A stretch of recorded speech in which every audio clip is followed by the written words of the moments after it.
ತೋನ್ಸೆ ಪುಷ್ಕಲ್ ಕುಮಾರ್ ಇವರಿಂದ ಅದ್ಭುತವಾದಂತಹ ಹರಿಕಥಾ ಕಾರ್ಯಕ್ರಮವಿದೆ. ಕನ್ನಡಿಗರಿಂದ ಕಲಾ ಸಾರಥಿ ಪ್ರಶಸ್ತಿ ಪುರಸ್ಕೃತರು, ವಿವಿಧ ಧಾರ್ಮಿಕ, ಸಾಮಾಜಿಕ, ಸಾಂಸ್ಕೃತಿಕ ಸಂಘಟನೆಗಳ ಪದಾಧಿಕಾರಿಯಾಗಿರುವ ಇವರು ಪ್ರಕೃತ ತೋನ್ಸೆ ಸಾಂಸ್ಕೃತಿಕ ತರಬೇತಿ ಕೇಂದ್ರದ ನಿರ್ದೇಶಕರಾಗಿ ಸಲ್ಲಿಸುತ್ತಿದ್ದಾರೆ. ಇವರನ್ನ ಮಹಾಮಸ್ತಕಾಭಿಷೇಕ ಸಮಿತಿ ಪರವಾಗಿ ತಮ್ಮೆಲ್ಲರ ಪರವಾಗಿ ಆತ್ಮೀಯವಾಗಿ ಸ್ವಾಗತಿಸ್ತಾ ಇದ್ದೇನೆ. ಅದೇ ರೀತಿ ಅವರ ಜೊತೆ ಹಿನ್ನೆಲೆ ವಾದ್ಯದ ನುಡಿಯನ್ನು ನುಡಿಯುವಂಥ ಎಲ್ಲ ಕಲಾವಿದರಿಗೂ ಮಹಾಮಸ್ತಕಾಭಿಷೇಕ ಸಮಿತಿ ಪರವಾಗಿ ನಿಮ್ಮೆಲ್ಲ ಪರವಾಗಿ ಆತ್ಮೀಯವಾಗಿ ಸ್ವಾಗತಿಸ್ತಾ ಇದ್ದೇನೆ. ಅಂಥ ಅದ್ಭುತವಾದಂಥ ಒಬ್ಬ ಪ್ರಸಿದ್ಧ ಕಲಾವಿದರು ಇವತ್ತು ನಿಮ್ಮ ಮುಂದೆ ಪ್ರಸ್ತುತಪಡಿಸುವಂಥದ್ದು ಜಿನಕತೆ ತ್ಯಾಗವೀರ ಬಾಹುಬಲಿ ಇದೀಗ ನಿಮ್ಮ ಮುಂದೆ.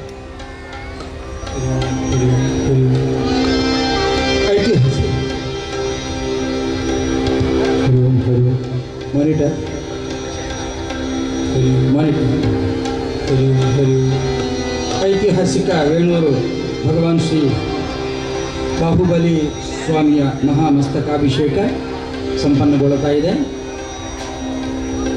ಇದೀಗದ ಸಾಂಸ್ಕೃತಿಕ ಕಾರ್ಯಕ್ರಮವನ್ನು ಈಗಾಗಲೇ ಪ್ರಕಟಿಸಿದ್ದಾರೆ.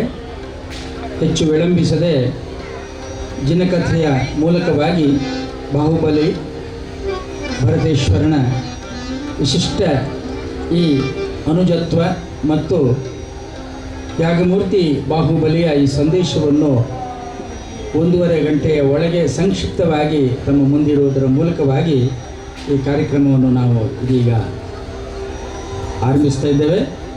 ಹಿನ್ನೆಲೆಯಲ್ಲಿ ರವಿರಾಜ್ ಶೆಟ್ಟಿ ಅವರು ಹಾರ್ಮೋನಿಯಂ, ಹಾಗೆ ಶ್ರೀಯುತ ಗೌರಿ ಪ್ರಸಾದ್ ಅವರು ತಬಲಾದಲ್ಲಿ ತಾಳ ಹಾಗೂ ವೃಂದ ಗೀತೆಯೊಂದಿಗೆ ಸುಹಾಸ್ ಆಚಾರ್ಯ.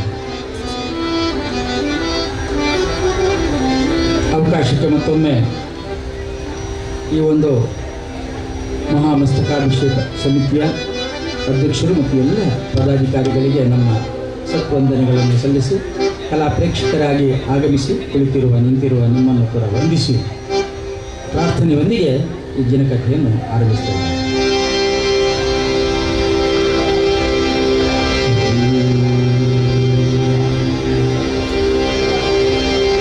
ಹರಿ ಓ ಶ್ರೀ ಗುರುಭ್ಯೋ ನಮಃ. ಶ್ರೀ ಗುರುಗಣಾಧಿಪತಯೇ ನಮಃ. ಶ್ರೀ ಸರಸ್ವತಿ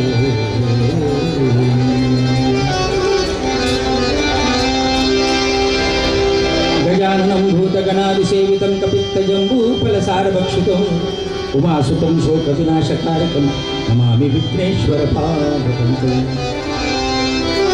ಶಾಂತಾಕಾರಂ ಭುಜಗಶಯನಂ ಪದ್ಮನಾಭಂ ಸುರೇಶಂ ವಿಶ್ವಾಧಾರಂ ಗಗನಸದೃಶಂ ಮೇಘವರ್ಣಂ ಶುಭಾಂಗಂ ಲಕ್ಷ್ಮೀಕಾಂತಂ ಕಮಲನಯನಂ ಯೋಗವಿಜ್ಞಾನಗಮ್ಯಂ ವಂದೇ ವಿಷ್ಣುಂ ಭವಭಯಹರಂ ಸರ್ವಲೋಕೈಕನಾಥಂ ಸರ್ವಲೋಕೈಕನಾಥಂ.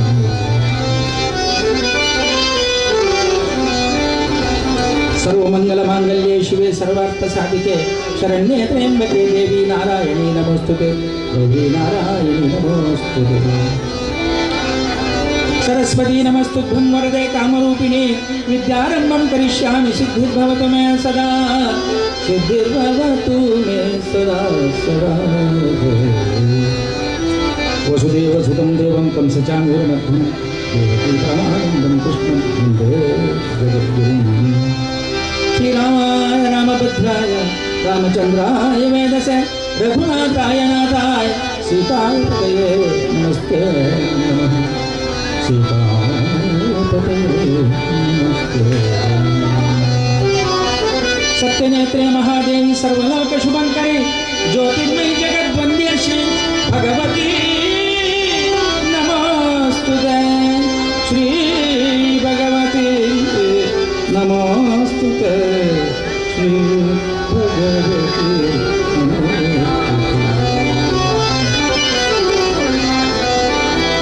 ಲಕ್ಷ್ಮೀರಮಣ ಗೋವಿಂದ ಗೋವಿಂದ. ಹರ ನಮಃ ಪಾರ್ವತೀಪತವಲ್ಲಭ ಹರ ಹರ ಮಹಾದೇವ. रघुरामचंद्र के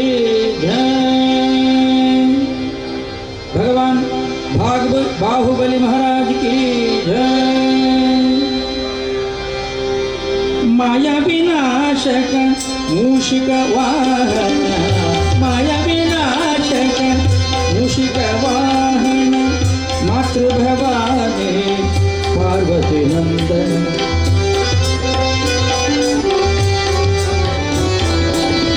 ಮಹಾಗಣಪತ ಪರಮದಯ ಘನ ಮಹಾಗಣಪತ ಪರಮದಯ ಘನ ಶಂಭೋನಂದನ ಕರೆವೆ ಓ ಎನ್ನುವ ಗಣಪ ಓ ಎನ್ನುವ ಗಣಪ ಕರೆದಾಗ ಓ ಎನ್ನುವ ಗಣಪ ಓ ಎನ್ನುವ ಗಣಪ ಕರೆದಾಗ ಓ ಎನ್ನುವ ಗಣಪ ಓಂಕಾರ ನಾಗಲೋಲ ಹೇ ಗಣಪ ಓಂಕಾರ ನಾಗಲೋಲ ಹೇ ಗಣಪ ಓಂಕಾರ ರೂಪ ಹೇ ಗಣಪ ಓ ಎನ್ನುವ ಗಣಪ ಕರೆದಾಗ ಓ ಎನ್ನುವ ಗಣಪ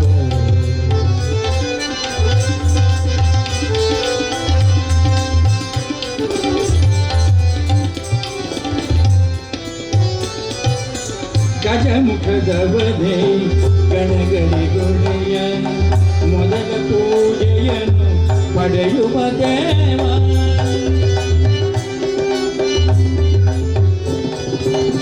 ಗಜಮುಖದವನೇ ಗಣಗಣಿಗೊಡೆಯ ಮೊದಲ ಪೂಜೆಯನ್ನು ಪಡೆಯುವ ದೇವ ಆತ್ಮಲಿಂಗವನ್ನು ಧರೆಯಲಿಟ್ಟವನೇ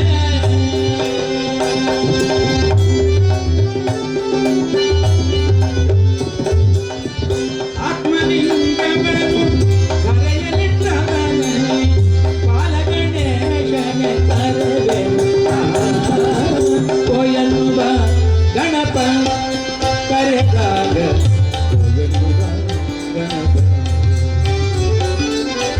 ಓ ಎನ್ನುವ ಗಣಪ ಕರೆದಾಗ ಓ ಎನ್ನುವ ಗಣಪ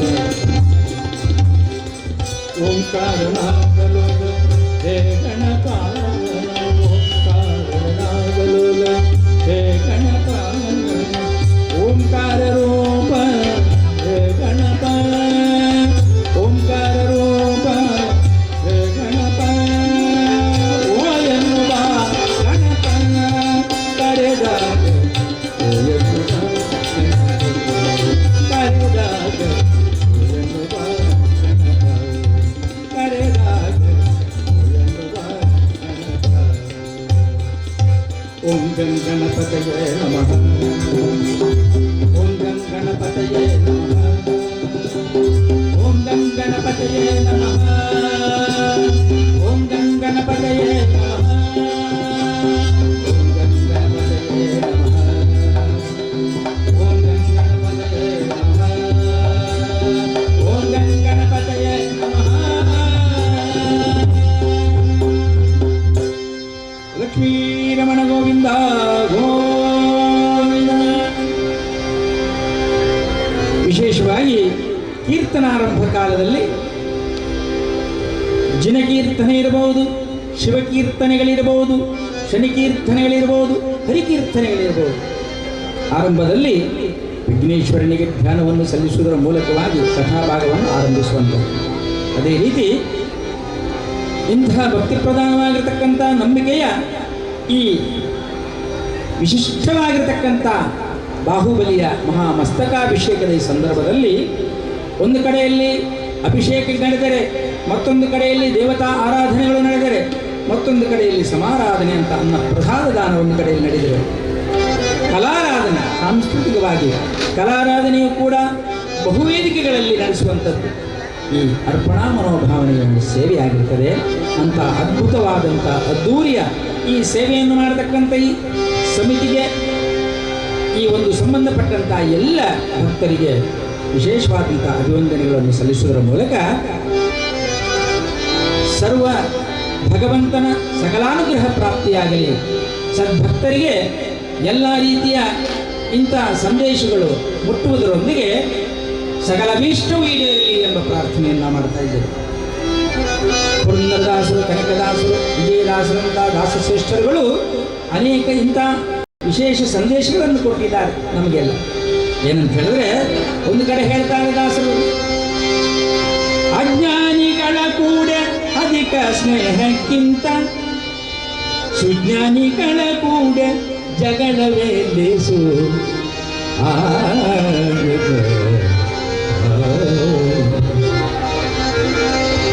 ಅಜ್ಞಾನಿಗಳ ಕೂಡ ಅಧಿಕ ಸ್ನೇಹಕ್ಕಿಂತ ಸುಜ್ಞಾನಿಗಳ ಕೂಡ ಜಗಳವೇ ಲೇಸು.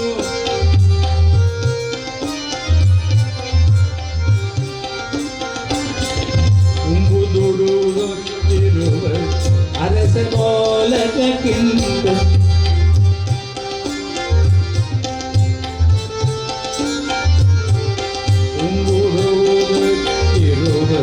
ಅರಸ ಮೋಲಕ್ಕಿಂತ ತುಂಬಿದೂರೊಳಗೆ ತಿರಿ ತಿಂಬುವುದು.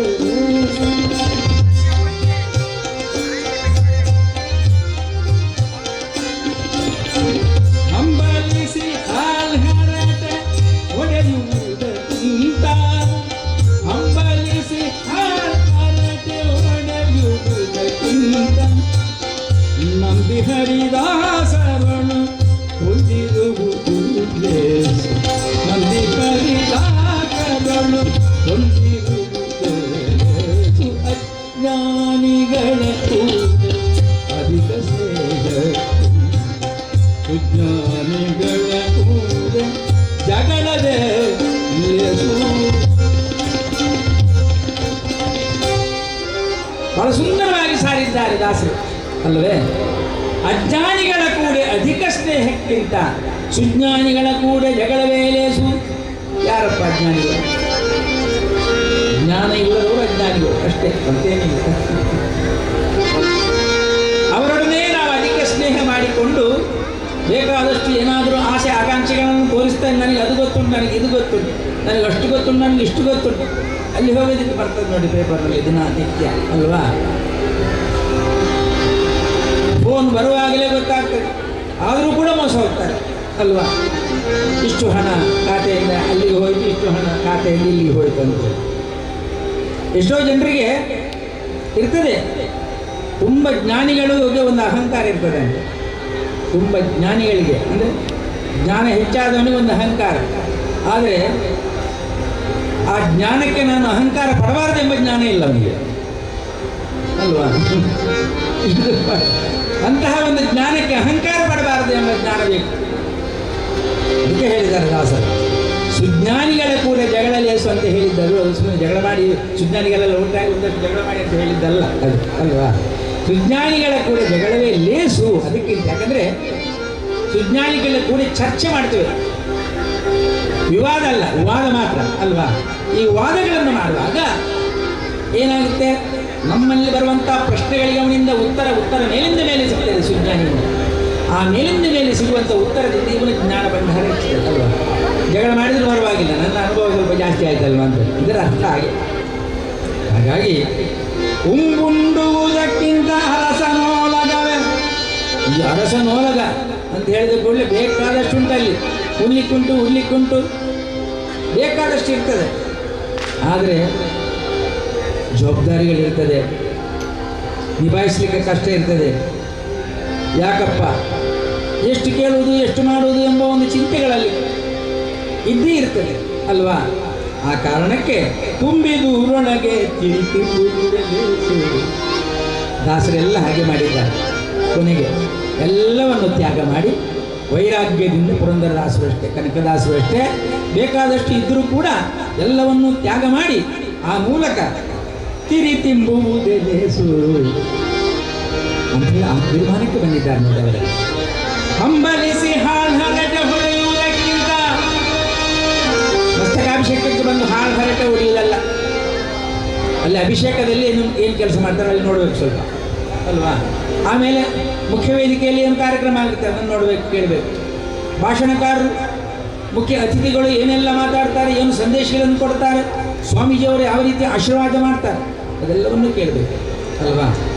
ಹಾಳು ಹರಟೆ ಮಾಡ್ತಾ ಇಲ್ಲಿ ಸಮಯ ಕಳೆಯುವಂಥದ್ದಲ್ಲ. ನಂಬಿ ಹರಿದಾಸರು ಹೊಂದಿ ಇರುವುದೇ ಲೇಸು. ಹರಿದಾಸರು ಅಂತ ಹೇಳಿದ್ರೆ ಭಕ್ತರು ಅಷ್ಟೇ, ಬೇರೆ ಸದ್ಭಕ್ತಿಯಿಂದ ಇದನ್ನು ನೋಡುವವರು ಕೇಳುವವರು ಎಷ್ಟು ಮಂದಿ ಇದ್ದಾರೆ? ಧಾರ್ಮಿಕ ಪ್ರಕ್ರಿಯೆಯಲ್ಲಿ ಭಾಗವಹಿಸಿದಂಥವ್ರು ಯಾರಿದ್ದಾರೆ? ಅವರು ಸೇರಿಕೊಂಡು ಕೆಲಸ ಮಾಡಿ ಅದನ್ನು ಹೇಳ್ತಾರೆ.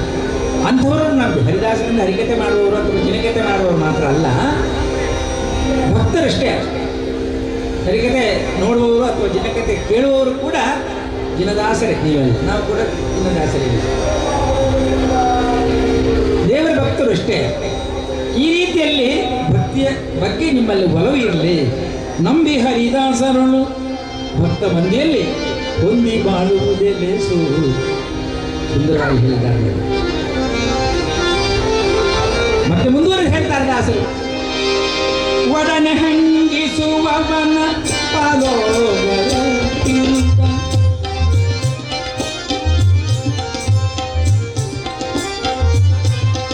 ಒಡನೆ ಹಂಗಿಸುವವನ ಪಾಲೋಗರ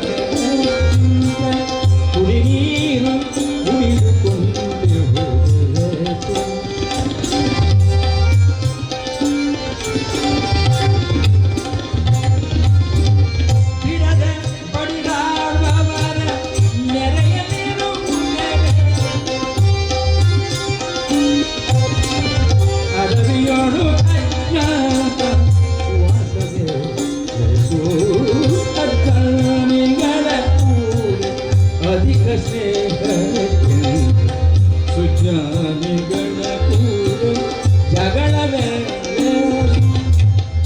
ಸುಂದರವಾಗಿ ಹೇಳಿದ್ದಾರೆ ನೋಡಿ. ಒಡನೆ ಹಂಗಿಸುವವನ ಪಾಲೋಗರ ಯಾರಿಗೆ ಬೇಕು?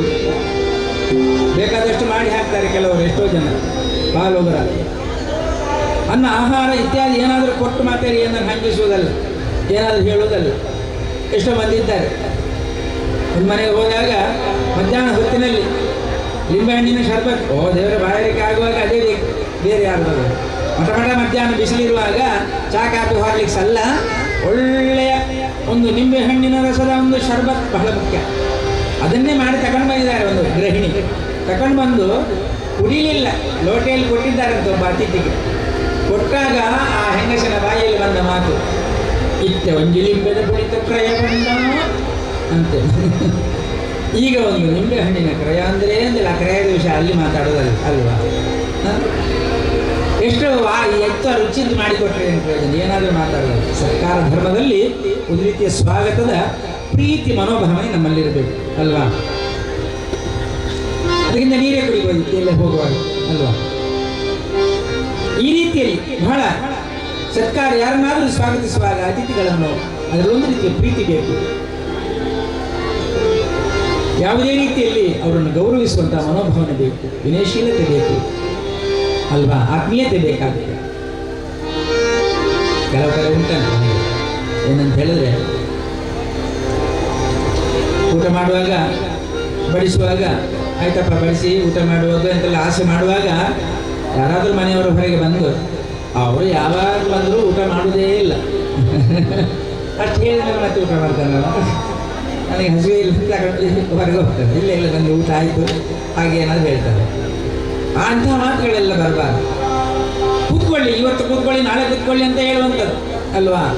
ಒಂದು ಕಡೆಯಲ್ಲಿ ಹಾಗೆ ಸಂಜೆ ಆಯ್ತಂತೆ ಒಬ್ಬರು, ಅಯ್ಯೋ ಮಾರ್ರೆ ಹೇಳ್ತಾ ಇದ್ದಾರಂತೆ ಮನೆಯಲ್ಲಿ, ಕೂಕಣಿ ಮಾರ್ರೆ ಇವತ್ತು ಇನ್ನಿಲ್ಲಿ ಹೋಗಲಿ, ಕತ್ಲೆ ಆಯ್ತು ಮಾರ್ರೆ ಇನ್ನು ಕೂಕಣಿ. ಹಾಂ, ಇವತ್ತು ಕೂತ್ಕೊಳ್ಳಿ, ನಾಳೆ ಕಾಂಬ, ಬೆಳಗ್ಗೆ ಎದ್ಕೊಂಡು ಹೊಯ್ಲಕ್ಕೆ ಅಲ್ವಾ? ಬೇಗ ಕಾಫಿ ಮಾಡ್ತೇವೆ, ಕಾಫಿ ಕುಡಿಸ್ಕೊಂಡು ಅಥವಾ ಚಾ ಕುಡ್ಕೊಂಡು ಹೊಯ್ಲಕ್ಕೆ ಇವತ್ತು ಮನಿಕಣಿ, ಹೇಗಳಿಗೆ ಹೋಗೋದು ಇನ್ನು ಟೈಮ್ ಆಯ್ತು, ಇನ್ನು ಕತ್ತಲೆವರೆಗೆ ನಿಮಗೇನು ಸಿಕ್ಕುವುದಿಲ್ಲ, ಇದು ಕೂತ್ಕೊಳ್ಳಿ ಕೂಕಣಿ ಅಂತ ಹೇಳ್ತಾನೆ.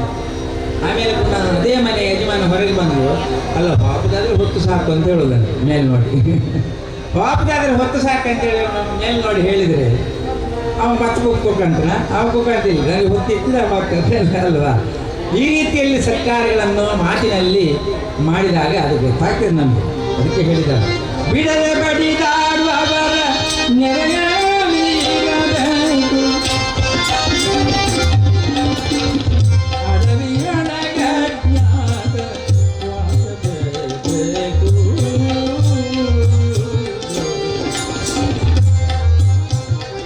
ಮಸೆದು ಮತ್ತರಿಪ ಸತಿಯೊಡನೆ ಸಂಸಾರ ಹಸನಾದ ಹಾಡು ನುಡಿಯೇಸು. ಬಿಸದಾಕ್ಷ ಪುರಂದರ ವಿಠ್ಠಲನ ನೆನೆದು ವಸುದೆಗಳು ಚಿರಕಾಲ ಇರುವುದೇ ಲೇಸು. ಅಜ್ಞಾನಿಗಳ ಕೂಡೆ ಅಧಿಕ ಸ್ನೇಹ, ವಿಜ್ಞಾನಿಗಳ ಕೂಡೆ ಜಗಳವೇ ಲೇಸು.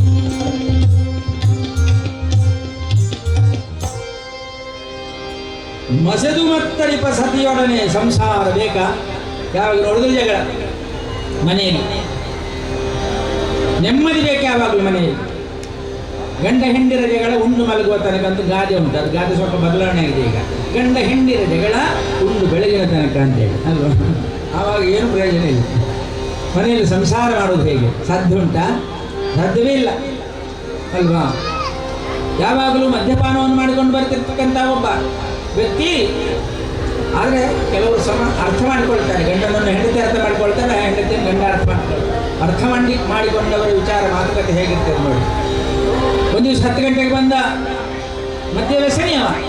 ಒಂದು ದಿವಸ 11 ಗಂಟೆಗೆ ಬಂದ, ಮತ್ತೊಂದು ದಿವಸ 12 ಗಂಟೆಗೆ ಬಂದ. ಅಯ್ಯೋ ದೇವರು ಎಷ್ಟು ಸಹಿಸುವುದು, ಹೆಂಡತಿ ಜೋರು ಮಾಡಿಲ್ಲ. ಏನಿಲ್ಲ, ಇನ್ನಾದರೂ 11 ಗಂಟೆಗೆ ಬಂದಿದ್ದೀವಿ, ಇವತ್ತು 12 ಗಂಟೆಗೆ ಬಂದಿದ್ದೀರಿ, ಏನು ಮಾಡಿ ಏನು ಅಂತ ಹೇಳುವಾಗ, ಇವತ್ತು ನಮ್ಮ ಕ್ಲಬ್ನಲ್ಲಿ ನಮ್ಮ ಕಚೇರಿಯಲ್ಲಿ ಮತ್ತೆ ಕುಡಿಯುವ ಸ್ಪರ್ಧೆ ಇತ್ತು, ಕಾಂಪಿಟಿಷನ್ ಇತ್ತು ಅಂತ ಹೇಳಿದಂತೆ. ತೆಗೆದ ಬಾಯಿಗೆ ಹೆಂಡತಿ ಹೇಳಿಲ್ಲಂತೆ. ಅದರಲ್ಲಿ 2nd ಪ್ರೈಸ್ ಮತ್ತು 3rd ಪ್ರೈಸ್ ಯಾರಿಗೆ ಬಂದಿದೆ ಅಂತ ಕೇಳಿಲ್ಲ. ಫಸ್ಟ್ ಪ್ರೈಸ್ಗೆ ಅರ್ಹತೆ ಉಳ್ಳವನು ತನ್ನ ಗಂಡನೇ ಅಂತೇಳಿ ತೀರ್ಮಾನಕ್ಕೆ ಬಂದಾಗ ಅಲ್ವಾ? ಈ ರೀತಿಯಲ್ಲಿ ಆದರೆ ಏನು ಪ್ರಯೋಜನ ಇಲ್ಲ, ಹೌದಾ? ಅಂದರೆ ಪರಸ್ಪರ ಒಬ್ಬರನ್ನು ಅರ್ಥ ಮಾಡಿಕೊಂಡಿದ್ದಾರೆ ಅಂತ ಇದೆಲ್ಲ. ಹಾಗಾದರೆ ಹೆಂಡತಿ ಗಂಡನನ್ನು ಅರ್ಥ ಮಾಡಿಕೊಂಡಂದರೆ ಹೆಂಡತಿಯನ್ನು ಅರ್ಥ ಮಾಡಿಕೊಂಡಂತ ಗಂಡಂತರು ಎಷ್ಟೋ ಜನ ಇದ್ದಾರೆ ಅಲ್ವಾ? ಒಂದು ದಿವಸ ಜಗಳ ಮಾಡುವಂಥ ಗಂಡ ಹೆಂಡರಲ್ಲಿ ಹೆಂಡತಿ ಹೇಳಿದ್ರಂತೆ, ನಿಮ್ಮನ್ನು ಮದುವೆಯಾಗಿ ನಾನು ನಗಾಡಿ ಹೋದೆ, ಜೀವಮಾನ ಇಡೀ ನಂದು ಹಾಳಾಗಿ ಹೋಯ್ತು ಸ್ವಾಮಿ, ಯಾಕೆ ನಿಮ್ಮನ್ನು ಕೈ ಹಿಡಿದೇನೋ ಅಂತೇಳಿ ನಾನು ಎನಿಸ್ತಾ ಇದ್ದೇನೆ ಅಂತ ಹೇಳುವಾಗ ಗಂಡ ಹೇಳಿದಂತೆ, ಏನು ಮಾಡುವ, ನಿನ್ನ ಬಾಯಲ್ಲಿ ಬರುವ ಮಾತು ಸತ್ಯ ಅದು. ಯಾಕಂತ ಹೇಳಿದ್ರೆ ನಿನ್ನ ಸೌಂದರ್ಯ, ನಿನ್ನ ಚಂದ ಹೆಚ್ಚಾಗಿ ನಿನಗೆ ಅಹಂಕಾರ, ಈ ಒಂದು ಅಭಿಮಾನದಲ್ಲಿ ಹೇಳುವಂತ. ನೀನು ಚಂದ ಇದ್ದಿ, ಸುರದ್ರೂಪಿಯಾಗಿದ್ದಿ ಎಂಬ ಒಂದು ಕಾರಣಕ್ಕೆ ನೀನು ಆ ರೀತಿ ಮಾತಾಡ್ತಾ ಇರೋದು, ಏನು ಮಾಡುವ ಅಂತ ಹೇಳುವುದು. ಹಾಗೆ ಹೇಳಿದ ಗುರುವು, ನಾನು ಚಂದ ಇದ್ದೇನೋ, ನಾನು ಎಷ್ಟು ಚಂದ ಇದ್ದೇನೋ ಅಂತೇಳಿ ಎಣಿಸಿಕೊಂಡು ಒಳಗಡೆ ಹೋಗಲಂತೆ. ಕನ್ನಡಿಯಲ್ಲಿ ಹೀಗೆ ಹೀಗೆ ಎಲ್ಲ ನೋಡಿದ್ಲು. ಸೀದಾ ಅಡುಗೆ ಮನೆಗೆ ಹೋಗಿ ಒಂದು ಹಾರ್ಲಿಕ್ಸ್ ಮಾಡಿ ತಂದು ಗಂಡನಿಗೆ ಕೊಟ್ಟು ರಾತ್ರಿ ಸ್ವಲ್ಪ ಬೇಗ ಬನ್ನಿ ಅಂತ ಹೇಳಿದ. ಹೌದಾ? ನೋಡಿ, ಒಂದೇ ಒಂದು ಮಾತಿನಿಂದ ಅವಳು ಬದಲಾವಣೆ ಆಗಿದ್ದಾಳೆ. ಅಂದರೆ ಇವತ್ತೆಷ್ಟೋ ಮಂದಿ ರೋಗಿಗಳಿಗೆ ರೋಗ ಬಂದಾಗ ರೋಗಿಗಳಿಗೆ ಬೈಯು, ನೀನು ಹಾಗೆ ಮಾಡಿ ಹಾಳಾದಿ, ಹೀಗೆ ಮಾಡಿ ಹಾಳಾದಿ ಅಲ್ವಾ, ನೀನು ಅದು ತಗೊಂಡು ಹಾಳಾದಿ. ರೋಗಿಗಳಿಗೆ ಬೈಯುವುದಲ್ಲ ಸ್ವಾಮಿ, ರೋಗ ಯಾವುದು ಅಂತ ಕಂಡುಹಿಡಿದು ಅದನ್ನು ಕಂಡುಹಿಡಿದ್ರಿ ಗಂಡ ಅಲ್ವಾ? ನನ್ನ ಹೆಂಡತಿ ಇರುವ ರೋಗ ಯಾವುದು ಅಂತ ಅವನಿಗೆ ಅರ್ಥ ಆಗಿ, ನೀನು ಚಂದ ಇದ್ದೆ ಅಂತೇಳಿ ನಿನಗೆ ಅಹಂಕಾರ ಅಂತ ಹೇಳುವಾಗ ಅವಳಿಗೆ ಖುಷಿ ಆಯಿತು. ಆವಾಗ ಬೈಯುವುದು, ನಿಮ್ಮನ್ನು ಕಟ್ಟಿಕೊಂಡು ನಾನು ನಗಾಡಿ ಹೋದೆ, ನಿಮ್ಮ ಜೋಮಾನ ಹಾಳಾಯ್ತು ಎಂದು ಇನ್ನೂ ಹೇಳಿಯಲ್ಲ ಅವರು ಹೇಳಲಿಕ್ಕಿಲ್ಲ. ಹಾಗಾಗಿ ಅರ್ಥ ಮಾಡಿಕೊಂಡವರು ಅಂದರೆ ಈ ರೀತಿಯಲ್ಲಿ ಮಸೆದು ಮತ್ತರಿಬ ಸತಿಯೊಡನೆ ಸಂಸಾರಕ್ಕಿಂತ ಹಸನಾದ ಹಾಡು ಗುಡಿಯೇ ಲೇಸು. ಬೇಡ, ಒಟ್ಟಾಗಿ ಸಂಸಾರ ಮಾಡಿ ಎಂಬ ಸಂದೇಶ ಅದರಲ್ಲಿ. ಹಾಳುಗುಡಿಗೆ ಹೋಗ್ಬೇಕಂತ ದಾಸರು ಹೇಳುವುದಲ್ಲ ಅಲ್ವಾ? ಅದೇ ರೀತಿ ನಮ್ಮ ಈ ರೀತಿಯಲ್ಲಿ ನಮ್ಮ ಆಸೆ ಆಕಾಂಕ್ಷೆ, ಹೆಣ್ಣು ಹೊನ್ನು ಮಣ್ಣು ಇದೆಲ್ಲವೂ ಕೂಡ ಕ್ಷಣಿಕ. ಅದರ ಆಸೆ ಆಕಾಂಕ್ಷೆಗಳಲ್ಲಿ ಇರುವುದಲ್ಲ ಧನ ಬುದ್ಧಿ, ತ್ಯಾಗ ಬುದ್ಧಿ, ಅದೇ ರೀತಿಯಲ್ಲಿ ಪರೋಪಕಾರ, ಇದೆಲ್ಲರ ಸದ್ಗುಣಗಳ ಮೂಲಕವಾಗಿ ಬಿಸದಾಕ್ಷ ಪುರಂದರ ವಿಠ್ಠಲನ ನೆನೆದು ವಸುದೆಯರು ಚಿರಕಾಲ ಇರುವುದೇ ಲೇಸು. ಅಜ್ಞಾನಿಗಳ ಕೂದೆ ಅಧಿಕ ಸೇವೆ, ಸುಜ್ಞಾನಿಗಳ ಕೂದೆ ಜಗಳವೇ ಲೇಸು.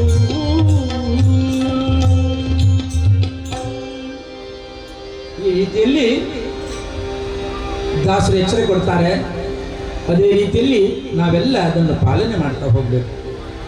ಆ ಸಂದೇಶ ತತ್ವಗಳನ್ನು ತಿಳಿಯುವುದರ ಮೂಲಕವಾಗಿ ನಾವು ಜ್ಞಾನಿಗಳಾಗಬೇಕು, ಸುಜ್ಞಾನಿಗಳಾಗಬೇಕು. ಆವಾಗ ನಮಗೆ ಅಜ್ಞಾನಿಗಳು ಸಿಕ್ಕುವುದೇ ಇಲ್ಲ. ಅಧಿಕ ಸ್ನೇಹ ಮಾಡಲಿಕ್ಕೆ ಅಂಥ ಅಜ್ಞಾನಿಗಳೇ ಸಿಗುವುದಿಲ್ಲ. ಇದು ಎಲ್ಲರೂ ಒಂದೇ ರೀತಿಯಲ್ಲಿ ಜ್ಞಾನಿಗಳಾದರೆ ನಮಗೆ ಜ್ಞಾನಿಗಳೇ ಸಿಗ್ತಾರೆ. ಮತ್ತು ಅವ್ರ ಹತ್ರ ನೀವು ಜಗಳ ಮಾಡಿ ಅಥವಾ ಏನಾದರೂ ಬೇರೆ ಮಾತಾಡಿ, ಎಲ್ಲರಿಂದಲೂ ಲಾಭವಿಲ್ಲ ನಮಗೆ. ಆ ಕಾರಣಕ್ಕೆ ದಾಸಾಗ್ರ ಗಂಡರು ನಮಗೆ ಎಚ್ಚರ ಕೊಡ್ತಾ ಇದ್ದಾರೆ. ಸಮಾಜದಲ್ಲಿ ಈ ಎಚ್ಚರವನ್ನು ತಿಳಿದುಕೊಳ್ಳುವುದರ ಮೂಲಕವಾಗಿ ಜೀವನದಲ್ಲಿ ನಮ್ಮ ಸತ್ಕರ್ಮಗಳನ್ನು ಮಾಡುವುದರ ಮೂಲಕ ಧರ್ಮ ರಕ್ಷಣೆ ಮಾಡುವುದರ ಹೇಗೆ ಎಂಬುದನ್ನು ಅನೇಕ ಕಥಾನಕಗಳು ನಮಗೆ ಆದೇಶವನ್ನು ಕೊಡುತ್ತದೆ, ಸಂದೇಶವನ್ನು ಕೊಡುತ್ತದೆ ಅಲ್ವಾ. ಅದರಲ್ಲಿ ಜಿನಕಥೆಯಲ್ಲಿ ಬರತಕ್ಕಂಥ ಬಾಹುಬಲಿಯ ಈ ಚರಿತ್ರೆಯೂ ಕೂಡ ಪ್ರಧಾನವಾಗಿದೆ. ಯಾವ ರೀತಿಯಲ್ಲಿ ಸಂಪತ್ತಿದ್ದರೂ ಕೂಡ, ಯಾವ ರೀತಿಯಲ್ಲಿ ರಾಜ್ಯಭಾರವನ್ನು ಮಾಡುವಂತಹ ಶಕ್ತಿ ಇದ್ದರೂ ಕೂಡ, ಆ ಬೇಕಾಗಿರ್ತಕ್ಕಂಥ ಸೌಕರ್ಯಗಳಿದ್ದರೂ ಕೂಡ ಅದೆಲ್ಲವನ್ನು ಕೂಡ ಮರೆತು ಬೇಡವೆಂದಾಗಿ ತ್ಯಾಗಮೂರ್ತಿಯಾಗಿ ಜಗತ್ತಿಗೆ ಸಂದೇಶವನ್ನು, ಶಾಂತಿಯನ್ನು ನೀಡಿದಂತಹ ಈ ಕಥೆ ಅಂತೇಳಿ ಹೇಳಬಹುದು.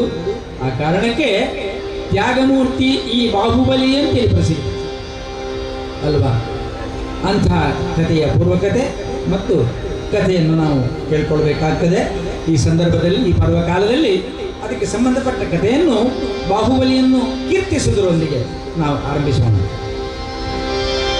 ಬೇಲೂರ ಬಾಹುಬಲಿ ಮಸ್ತಕಾಭಿಷೇಕ,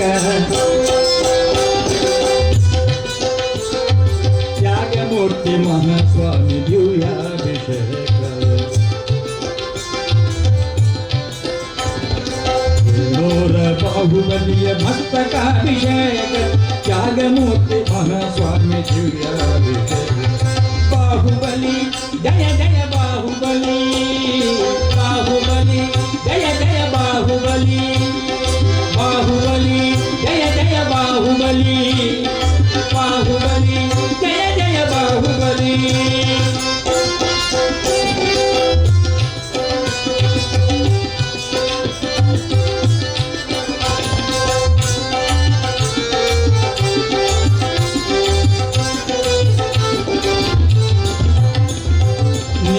ಮನ್ಮತಕಾಯ, ನೀಲ ಮನ್ಮತಕಾಯ ಪರಮವೀರನು, ಬಾಳಿನಲ್ಲಿ ನಿರತ ನಿತ್ಯ ಸತ್ಯ ಧರ್ಮನು, ಬಾಳಿನಲ್ಲಿ ನಿರತ ನಿತ್ಯ ಸತ್ಯ ಧರ್ಮನು. ಕಾಲಕರ್ಮ ಅರಿತ ಪ್ರೇಮ ಶಾಂತಿದಾತನು, ಕಾಲಕರ್ಮ ಅರಿತ ಪ್ರೇಮ ಶಾಂತಿದಾತನು. ಶೀಲತತ್ವ ಅಹಿಂಸ ದಿನ ವಿಶೇಷನು, ಶೀಲತತ್ವ ಅಹಿಂಸ ದಿನ ವಿಶೇಷನು. ಬೇಲೂರ ಬಾಹುಬಲಿಯ ಮಸ್ತಕಾಭಿಷೇಕ, ತ್ಯಾಗಮೂರ್ತಿ ಮಹಾಸ್ವಾಮಿ ದಿವ್ಯಾಭಿಷೇಕ. ಬೇಲೂರ ಬಾಹುಬಲಿಯ ಮಸ್ತಕಾಭಿಷೇಕ, ತ್ಯಾಗಮೂರ್ತಿ ಮಹಾಸ್ವಾಮಿ ದಿವ್ಯಾಭಿಷೇಕ. ಬಾಹುಬಲಿ ಜಯ ಜಯ ಬಾಹುಬಲಿ, ಬಾಹುಬಲಿ ಜಯ ಜಯ ಬಾಹುಬಲಿ, ಬಾಹುಬಲಿ ಜಯ ಜಯ ಬಾಹುಬಲಿ, ಬಾಹುಬಲಿ ಜಯ ಜಯ ಬಾಹುಬಲಿ.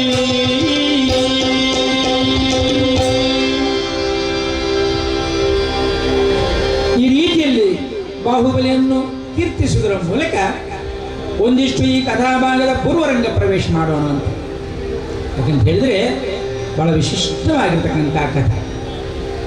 ತೀರ್ಥಂಕರರ ಈ ಒಂದು ಎಲ್ಲ ಈ ಕೌಟುಂಬಿಕವಾದಂತಹ ಹಿನ್ನೆಲೆಯಲ್ಲಿ ಬರತಕ್ಕಂಥ ಎಲ್ಲರೂ ಕೂಡ ಅಹಿಂಸಾವಾದಿಗಳು, ಅದರ ಜೊತೆಗೆ ಧರ್ಮವಂತರಾಗಿ ಸತ್ಯವಂತರಾಗಿ ಬಾಳಿದಂಥ ಈ ಜಿನಧರ್ಮಕ್ಕೆ ಸಂಬಂಧಪಟ್ಟಂಥ ಈ ಭರತೇಶ ಹಾಗೂ ಬಾಹುಬಲಿಯ ಈ ಕಥೆಯ ಮೂಲಕವಾಗಿ ಲೋಕಕ್ಕೆ ವಿಶೇಷವಾಗಿರ್ತಕ್ಕಂಥ ಸಂದೇಶವನ್ನು ಸಾರಲಾಗಿದೆ ಅಲ್ಲದೆ.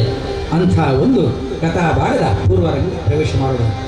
ಲಕ್ಷ್ಮೀ ರಮಣ ಗೋವಿಂದ ಗೋವಿಂದ.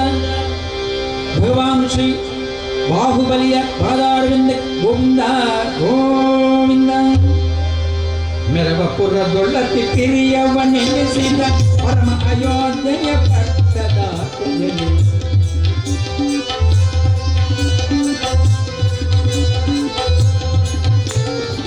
ವರತೀರ್ಥಂಕರ ವೃಷಭ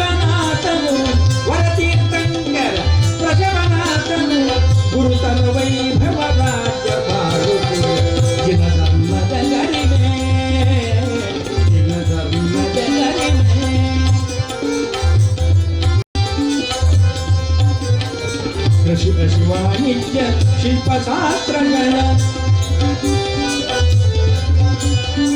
ಕೃಷಿ ಕೃಷಿ ವಾಣಿಜ್ಯ ಶಿಲ್ಪಶಾಸ್ತ್ರಗಳ ಹೊಸತನ ವಿದ್ಯೆಯ ಅರಿತ ಪ್ರಜೆಗಳು ಹೊಸತನ ವಿದ್ಯೆಯ ಅರಿತ ಪ್ರಜೆಗಳು ಯಶಸ್ವತಿ ಜೊತೆ ಸುನಂದನಾದ ಯಶಸ್ವತಿ ಜೊತೆ ಸುನಂದನಾದ ಸತಿ ಇರುವರು ಸಂತಾನ ಸಂತಸದೆ ಸತಿ ಇರುವರು ಸಂತಾನ ಸಂತಸದೆ ಚಿರರಾಜನ ಹಿರಿಗೆ ಚಿರರಾಜನ ಹಿರಿಗೆ ಚಿರರಾಜನ ಹಿರಿಗೆ. ಇದು ಜಿನರಾಜರುಗಳ ಈ ಒಂದು ಹಿರಿಮೆ ಯಾವ ರೀತಿ ಸಾರ್ತವೆ ಕಥೆ ಎಂಬುದು ಬಹಳ ಸಂಕ್ಷಿಪ್ತವಾಗಿ ನಾವು ಹೇಳಬೇಕಷ್ಟೇ ವಿನಃ ಇಲ್ಲವಾದರೆ ಸುದೀರ್ಘವಾಗಿ ಇದನ್ನು ಯಕ್ಷಗಾನದಲ್ಲಿ ನಾಟಕಗಳಲ್ಲಿ ರೂಪಕಗಳಲ್ಲಿ ನೃತ್ಯ ಪ್ರಧಾನಿಕೆಯಲ್ಲಿ ವಿಶಿಷ್ಟವಾದಂಥ ಕಥಾ ಸರಣಿಯನ್ನು ನಾವು ಮಾಡಬಹುದಂತೆ. ಆದರೆ ಒಂದು ಜಿನಕಥೆ ಪರಿಕಥಾ ಸ್ವರೂಪದ ಇಲ್ಲಿ ಕೊಂಡೋಗಬೇಕಾದರೆ ಅದನ್ನು ಸಂಕ್ಷಿಪ್ತಗೊಳಿಸಬೇಕಾಗಿತ್ತು ನೋಡಿ. ಮೆರವಪುರದೊಳತಿ ಪಿರಿಯವ ನೆನೆಸಿನ ಪರಮ ಅಯೋಧ್ಯೆಯ ದಿವ್ಯ ಪಟ್ಟಣದಲ್ಲಿ ಯಾರು ಮೊದಲ ತೀರ್ಥಂಕರನಾಗಿರ್ತಕ್ಕಂಥ ವೃಷಭನಾಥ ದೇವ ಗುರುತರ ವೈಭವವಾದ ಈ ರಾಜ್ಯವನ್ನು ವಿಶಿಷ್ಟವಾಗಿ ಆಳ್ತಾ ಇರ್ತಾನೆ ಜಿನ ಧರ್ಮದಲ್ಲಿ.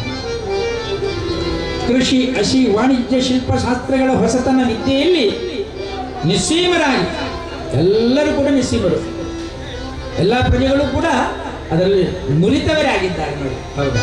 ಕೃಷಿಯಲ್ಲಿ ಇನ್ನುಳಿದಂಥ ಯಾವುದೇ ಶಸ್ತ್ರಶಾಸ್ತ್ರ ಇತ್ಯಾದಿಗಳಲ್ಲಿ ಮತ್ತು ಬಹಳ ಒಳ್ಳೆಯ ರಾಜಧಾನಿಯಲ್ಲಿ ಯಾವ ರೀತಿಯಲ್ಲಿ ಇರಬೇಕೋ, ಪ್ರಜೆಗಳಾಗಿರಬೇಕು, ಸಾಮಂತರಾಗಿರಬೇಕು ಇತ್ಯಾದಿ ಎಲ್ಲ ಜ್ಞಾನವನ್ನು ಹೊಂದಿರತಕ್ಕಂಥವರು ವೃಷಭನಾಥನ ಈ ಒಂದು ರಾಜ್ಯದಲ್ಲಿ ಅಲ್ಲವೇ. ವೃಷಭನಾಥನಿಗೆ ಯಶಸ್ವತಿ ಮತ್ತು ಸುನಂದ ನಾಮದ ಇಬ್ಬರು ಹಿಂದಿರು ಅಲ್ಲವೇ. ಪರಮ ಪರಂಜ್ಯೋತಿ ಕೋಟಿ ಚಂದ್ರಾದಿತ್ಯ ಕಿರಣ ಸುಜ್ಞಾನ ಪ್ರಕಾಶ ಸುರರ ಮುಕುಟ ಮಣಿ ರಂಜಿತ ಚರಣಾಬ್ಜ ಶರಣಾಗು ಪ್ರಥಮ ಜಿನೇಶ.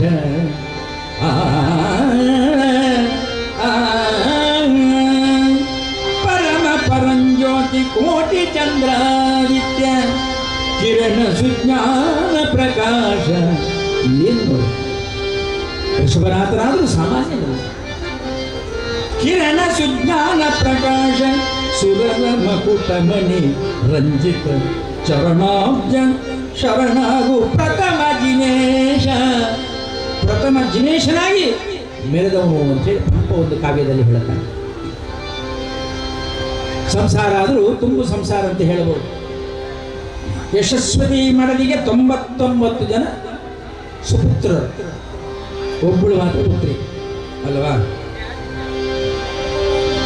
ಅದರಲ್ಲಿ ಹಿರಿಯವನಾಗಿರುವವನು ಭರತ. ಸುನಂದ ಮಡದಿಗೆ ಒಬ್ಬನೇ ಒಬ್ಬ ಪುತ್ರ, ಅವನೇ ಬಾಹುಬಲಿ. ಕೀರ್ತಿಶಾಲಿಯಾಗಿ ಮೆರೆದವನು. ಅವನ ಸೌಂದರ್ಯಕ್ಕೆ ಮಾರು ಹೋಗಿ ವಿಶೇಷವಾದಂಥ ಇನ್ನೊಂದು ಹೆಸರೇ ಮನ್ಮಥ ಅಂತೇಳಿ ಇಟ್ಕೊಂಡಿದ್ದಾರೆ ಅಲ್ವಾ. ಹಾಗೆ ಬ್ರಾಹ್ಮಿ ಹಾಗೂ ಸುಂದರಿ ಅನ್ನತಕ್ಕಂಥ ಇಬ್ಬರು ಹೆಣ್ಣುಮಕ್ಕಳು ಕೂಡ ಇದ್ದಾರೆ. ಈ ರೀತಿಯಲ್ಲಿ ಸಂಸಾರವನ್ನು ಹೊಂದಿರತಕ್ಕಂಥ ವೃಷಭನಾಥ ಮೊದಲ ತೀರ್ಥಂಕರನಾಗಿ ಮೆರೆದಾಡುತ್ತಿರುವಂಥ ಈ ಅಯೋಧ್ಯ ನಗರ ಆಸ್ಥಾನದಲ್ಲಿ ಹೋಲಿಕೆ ಕೊಟ್ಟಿದ್ದಾರೆ. ಒಂದು ದಿವಸ ವಿಶೇಷವಾಗಿ ಎಲ್ಲ ರೀತಿಯಲ್ಲಿ ಕೂಡ ಆಚಾರವನ್ನು ವಿಚಾರಕ್ಕೆ ತಂದು ಮಂತ್ರಿ ಮಾಗದರಲ್ಲೆಲ್ಲ ಮಾತುಕತೆ ನಡೆಸಿ ರಾಜ್ಯಭಾರವನ್ನು ಸುವ್ಯವಸ್ಥಿತವಾಗಿ ನಡೆಸುವಂಥ ಹೊತ್ತಿನಲ್ಲಿ ಒಬ್ಬಳು ನೀಲಾಂಜನಿ ಎನ್ನತಕ್ಕಂಥ ನಾಟ್ಯಗಾರರು ಬರ್ತಾರೆ ಆಸ್ಥಾನಕ್ಕೆ. ಸ್ವಾಮಿ ನಮೋ ನಮಃ. ನಾಟ್ಯಗಾರರು ಬರುವುದು ಯಾಕೆ? ಅವರು ನಾಟ್ಯ ಮಾಡಲಿ. ಹರಿದಾಸರು ಜಿನದಾಸರು ಬರುವುದು ಯಾಕೆ? ಹರಿಕತೆ ಮಾಡಲಿಕ್ಕೆ ಅಲ್ವಾ. ಭಜನೆಗಾರರು ಭಜನೆ ಮಾಡಲಿಕ್ಕೆ ಬರ್ತಾರೆ. ನಾಟ್ಯಗಾರರು ನಾಟ್ಯ ಮಾಡಲಿಕ್ಕೆ ಬಂದರು, ನಾಟ್ಯ ಮಾಡಿ ಹೋದರು ಅಲ್ವಾ. ಯಕ್ಷಗಾನದವರು ಯಕ್ಷಗಾನ ಮಾಡ್ತಾರೆ. ಕಲಾ ಪ್ರಕಾರಗಳಿವೆ ಬೇರೆ ಬೇರೆ ರೀತಿಯಲ್ಲಿ ಸಾಂಸ್ಕೃತಿಕವಾಗಿ ರಾಜನ ವೈಭವವನ್ನು ಹೆಚ್ಚಿಸುವಂಥ ಅಥವಾ ರಾಜನನ್ನು ಸಂತೋಷಪಡಿಸುವಂತಹ ಕೆಲಸಗಳು. ಯಾಕಂದ್ರೆ ಮೊದಲ ಕಾಲದಲ್ಲಿ ಯಾವುದೇ ಸಾಂಸ್ಕೃತಿಕ ಕಲೆಗಳಿಗೆ ರಾಜಾಶ್ರಯ ಇತ್ತು. ಆ ರಾಜಾಶ್ರಯದಿಂದ ಯಕ್ಷಗಾನ, ಸಂಗೀತ, ನೃತ್ಯ, ನಾಟಕ ಇತ್ಯಾದಿ ಎಲ್ಲವೂ ಕೂಡ ರಾಜಾಶ್ರಯದಲ್ಲೇ ನಡೆಯುತ್ತಿತ್ತಂತೆ. ಅದೇ ರೀತಿಯಲ್ಲಿ ಈಗ ಸಂಘ ಸಂಸ್ಥೆ ಅಥವಾ ಪ್ರತಿಷ್ಠಿತ ಸಂಸ್ಥೆಗಳು ಇಂಥ ದೊಡ್ಡ ದೊಡ್ಡ ಆಚರಣೆಗಳ ಮೂಲಕವಾಗಿ ರಾಜಾಶ್ರಯವನ್ನು ಕೊಡ್ತಾ ಇದೆ. ಉತ್ತಮ ವೇದಿಕೆಯನ್ನು ಕಲಾವಿದರಿಗೆ ಒದಗಿಸಿಕೊಡ್ತಾ ಇದೆ. ಆ ಬಗ್ಗೆ ಅಭಿವಂದನೆಗಳನ್ನು ಸಲ್ಲಿಸಲೇಬೇಕು ನಾವು. ಅಂತಹ ಹೊತ್ತಿನಲ್ಲಿ ವೃಷಭನಾಥ ರಾಜನ ಆಸ್ಥಾನಕ್ಕೆ ಒಬ್ಬಳು ನೀಲಾಂಜನಿ ಅಂತಕ್ಕಂಥ ನಾಟ್ಯಗಾತಿ, ಪ್ರಸಿದ್ಧ ನಾಟ್ಯಗಾತಿ ಬರುವಾಗ ಒಂದು ಅವಕಾಶ ಕೊಡದಿರ್ತಾರ, ಅವಳು ಬಿಡ್ತಾರ, ಕೊಡದಿದ್ರೆ ಹಾಗೆ ಆಯ್ತು. ರಂಗಮಂಟಪವನ್ನು ಏರ್ಪಡಿಸಿ ಅವಳಿಗೆ ಅವಕಾಶವನ್ನು ಮಾಡಿಕೊಟ್ಟಿದ್ದಾರೆ. ನಾಟ್ಯ ಆಡಲಿಕ್ಕೆ ಆರಂಭಿಸಿದ್ದಾಳಂತೆ. ಯಾರು? ನೀಲಾಂಜನಿ. ಆಡಿದ ನಾಟ್ಯವನ್ನು ಆಡಿದ ನಾಟ್ಯವನ್ನು ನೀಲಾಂಜನೆ ಆಡಿದ ನಾಟ್ಯವೋ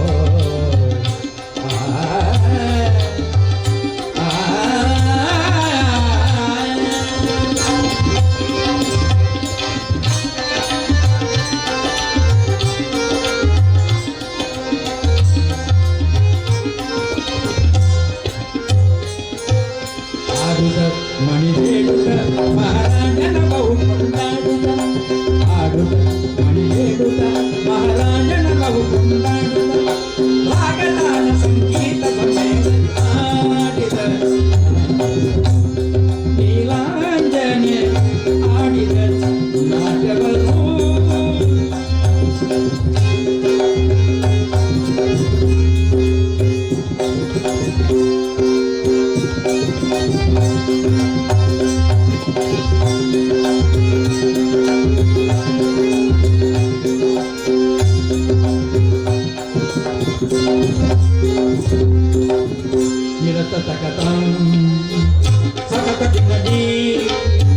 ಚರಿತ ತರಿತ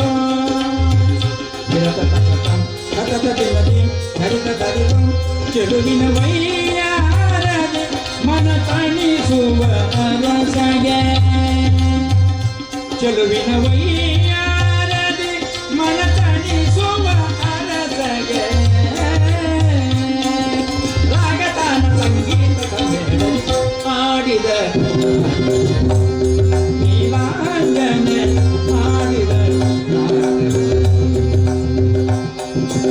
ಆಡುತ್ತ ಮಣಿದೇಡುತ್ತ ಮಹಾರಾಜನ ಬಹು ಕೊಂಡಾಡುತ್ತ, ಆಡುತ್ತ ಮಣಿದೇಡುತ್ತ ಮಹಾರಾಜನ ಬಹು ಕೊಂಡಾಡುತ್ತ, ರಾಗತಾನ ಸಂಗೀತ ಸಮೇತದಿ ಆಡಿದ ಆಡಿದ ನಾಟ್ಯವೋ ನೀಲಾಂಜನೆಯ.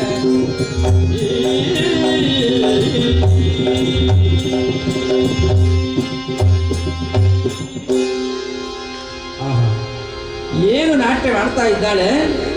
ಈ ನಾಟ್ಯ ಮಾಡ್ತಾ ಮಾಡ್ತಾ ಮಾಡ್ತಾ ಇರುವಾಗ ಒಂದು ಆಶ್ಚರ್ಯ ಅಲ್ಲಿ ಕಂಡು ಬಿಟ್ಟಿತ್ತು ಎಲ್ರಿಗೂ ಕೂಡ. ಏನಂತ ಹೇಳಿದ್ರೆ, ನೃತ್ಯ ಮಾಡುತ್ತಿರುವಾಗಲೇ ಇವತ್ತು ಅಸುನೀಗುವವರು ಎಷ್ಟೋ ಜನ ಇದ್ದಾರೆ, ಆಯುಷ್ಯ ಸಮೀಪಕ್ಕೆ ಬರುವವರಿದ್ದಾರೆ.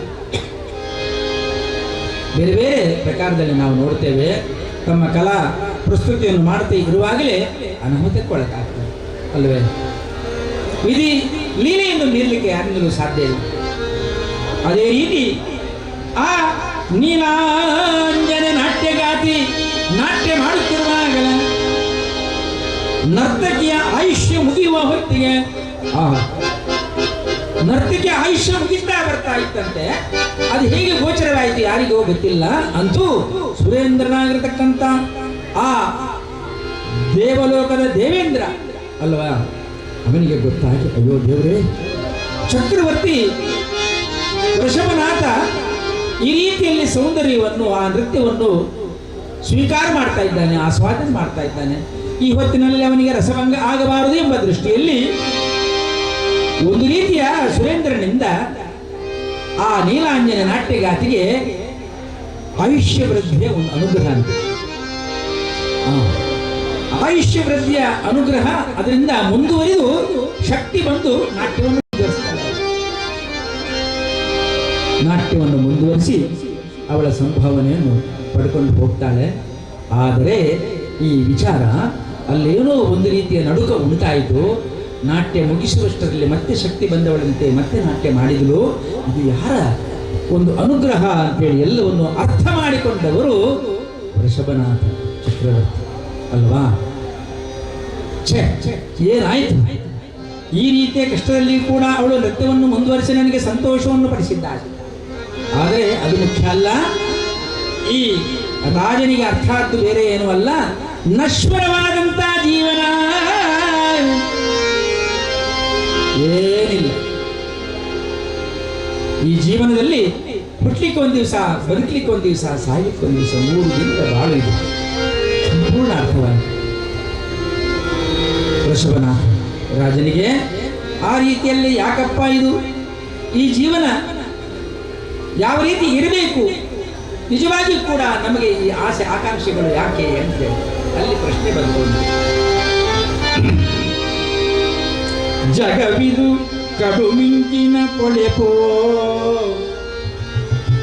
ಜಗವಿದು ಕಡು ಮಿಂಚಿನ ಪೊಳೆಪು, ಇಂದ್ರನ ಬಿಲ್ಬೊಪ್ಪುಳಿಕೆಯುರ್ಪಿನಂತೆ, ಇಂದ್ರನ ಬಿಲ್ಬೊಪ್ಪುಳಿಕೆಯುರ್ಪಿನಂತೆ, ಇನ್ನು ತಿರಿಯಲಾರ ಭವಾಂಬುದಿಯೊಳೋ, ಇನ್ನು ತಿರಿಯಲಾರೆ ಭವಾಂಬುದಿಯೊಳೋ.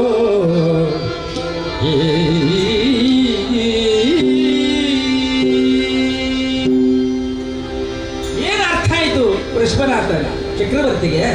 ಜಗವಿದು ಕಡು ಮಿಂಚಿನ ಪೊಳೆಪೋ, ಏನಿಲ್ಲ ಈ ಜಗದಲ್ಲಿ, ಒಂದು ಮಿಂಚಿನ ಎಲ್ಲ ನಶ್ವರ ಅಲ್ವೇ. ಹೇಗೆ ನಾಟ್ಯ ಮಾಡಿದ್ರು ನೀಲಾಂಜನೆ? ಇಂದ್ರನ ಬಿಲ್ಬಪ್ಪುಳಿಕೆಯುರ್ಪಿನಂತೆ, ಇಂದ್ರನಿಂದಾಗಿ ಆಯುಷ್ಯ ವೃದ್ಧಿ ಮಾಡಿಕೊಂಡು ನನಗೆ ಸಂತೋಷ ಕೊಟ್ಟಿದ್ದಾಳೆ ನೀಲಾಂಜನೆ. ಬೇಕಾ ಇದೆಲ್ಲ? ಆಸ್ವಾದನೆ, ವೀಕ್ಷಣೆ, ಸಂಪತ್ತು, ಸಮೃದ್ಧಿ ಯಾವುದೂ ಕೂಡ ಹೇಳಿದ್ದಾರೆ ದಾಸರು. ಹೊನ್ನು ಹೆಣ್ಣು ಮಣ್ಣು 3 ನಿನ್ನದೇನೆಲೋ, ನಿನ್ನ ಬಿಟ್ಟು ಹೋಗುವ ದೇಹ ನಿನ್ನದೇನೆಲೋ. ಹಾಗಾದರೆ ಯಾಕೆ ನಿನಗೆ? ನಾನು ನೀನು ಎನ್ನದಿರು ಹೀನ ಮಾನವ, ಜ್ಞಾನದಿಂದ ನಿನ್ನ ನೀನು ತಿಳಿದು ನೋಡಿರು ಅಂತ ನಿನ್ನ ನೀನು ಅರ್ಥ ಮಾಡಿಕೊಳ್ಬೇಕು. ಅದನ್ನು ಅರ್ಥ ಮಾಡಿಕೊಂಡವರು ವೃಷಭನಾಥರಿಗೆ. ಏನು ಪ್ರಯೋಜನ ಇಲ್ಲ. ಇನ್ನೂ ತಿರಿಯಲಾರೆ ಭವಾಂಬುದಿಯಳು, ನಾನು ಯಾಕೆ ಇರಬೇಕು? ಇದೆಲ್ಲವನ್ನು ತ್ಯಾಗ ಮಾಡಿ ನಾನು ಕಾಡಿಗೆ ಹೋಗಿ ತಪಸ್ಸು ಮಾಡೋದು ಲೇಸ್, ಇದೆಲ್ಲ ನಶ್ವರ ಅಂತೇಳಿ ಬಹಳ ಗಂಭೀರವಾಗಿ ಅರ್ಥ ಮಾಡಿಕೊಂಡ ವೃಷಭನಾಥ ರಾಜ ಮುಕ್ತಿ ಸಾಧನೆಗೆ ಮನಸ್ಸಿನ ಪ್ರೇರಣೆ ವೈರಾಗ್ಯದಿಂದ ತಪಸ್ಸಿಗೆ ತೆರಳು ನಿರ್ಧಾರ ಮಾಡ್ತಾ ಚಕ್ರವರ್ತಿ ವೃಷಭನಾಥ. ಸಂಸಾರದಾಸೆ ತೊರೆದ ವೃಷಭನಾಥ ವಂಶಜರ ಕರೆದು ರಾಜ್ಯವ ವಿಭಜಿಸಿ, ವಂಶಜರನ್ನು ಕರಿಬೇಕಲ್ಲ, ಹೋಗುದೌದು ಎಲ್ಲಿಗಾದ್ರು, ನಮಗೆ ಬೇಡದಿದ್ದರೆ ಉಳಿದವರಾದ್ರು, ಇನ್ನು ಬೆಳೆಯುವವರಿದ್ದಾರಲ್ಲ, ಮಕ್ಕಳಿಗೆ ಕೊಡ್ಬೇಕಾ ಕೊಲ್ಲದಲ್ಲ. ಎಷ್ಟು ಜನ ಇದ್ದಾರೆ ಮಕ್ಕಳು ಸ್ವಲ್ಪ ಯುವಕರಾಗುವಾಗಲೇ ಆಸ್ತಿ ಗೀಸ್ತಿ ಮನೆ ಗಿನ್ನೆ ಎಲ್ಲ ಪಾಲು ಮಾಡಿ ಕೊಟ್ಟಾಯ್ತು.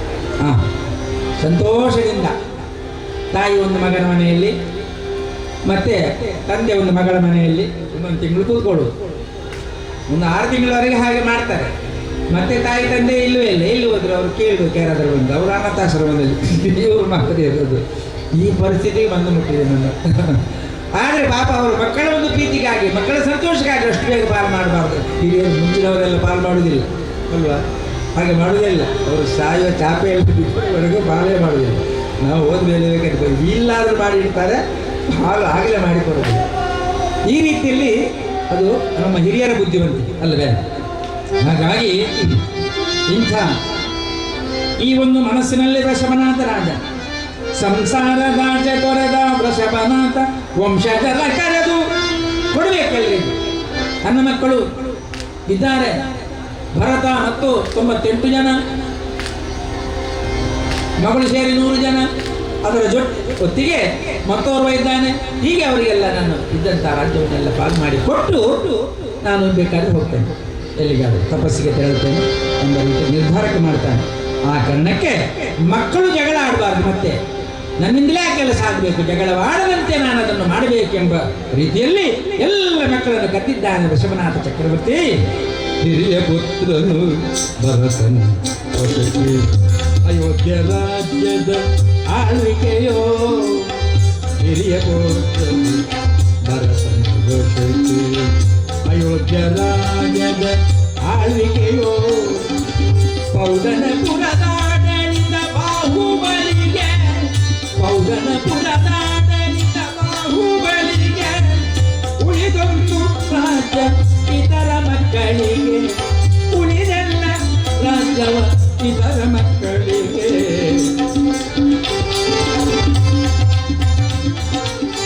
ಹಲವು ಭಾಗಮಗೈದು ಹಂಚಲು, ಹಲವು ಭಾಗಮಗೈದು ಹಂಚಲು ತವಗದೆ, ಒಲವೆಂಗಿನ ರಾಜ ವೃಷಭನಾಥನೋ, ಒಲವೆಂಗಿನ ರಾಜ ವೃಷಭನಾಥನೋ, ಒಲವೆಂಗಿನ ರಾಜ ವೃಷಭನಾಥ. ಈ ರೀತಿಯಲ್ಲಿ ಹಂಚುವಂತಹ ಒಂದು ವಿಶೇಷ ಮನಸ್ಸು ಮಾಡಿದ್ದು ವೃಷಭನಾಥ ರಾಜರು. ನೋಡಿ, ಹಿರಿಯ ಪುತ್ರನು ಭರತನ ವಶಕ್ಕೆ ಅಯೋಧ್ಯೆಯು, ಭರತನ ವಶಕ್ಕೆ ಅಯೋಧ್ಯೆಯನ್ನು ಬಿಟ್ಟುಕೊಡುವಂತಹ ಒಂದು ವಿಶೇಷ ಆಸೆ.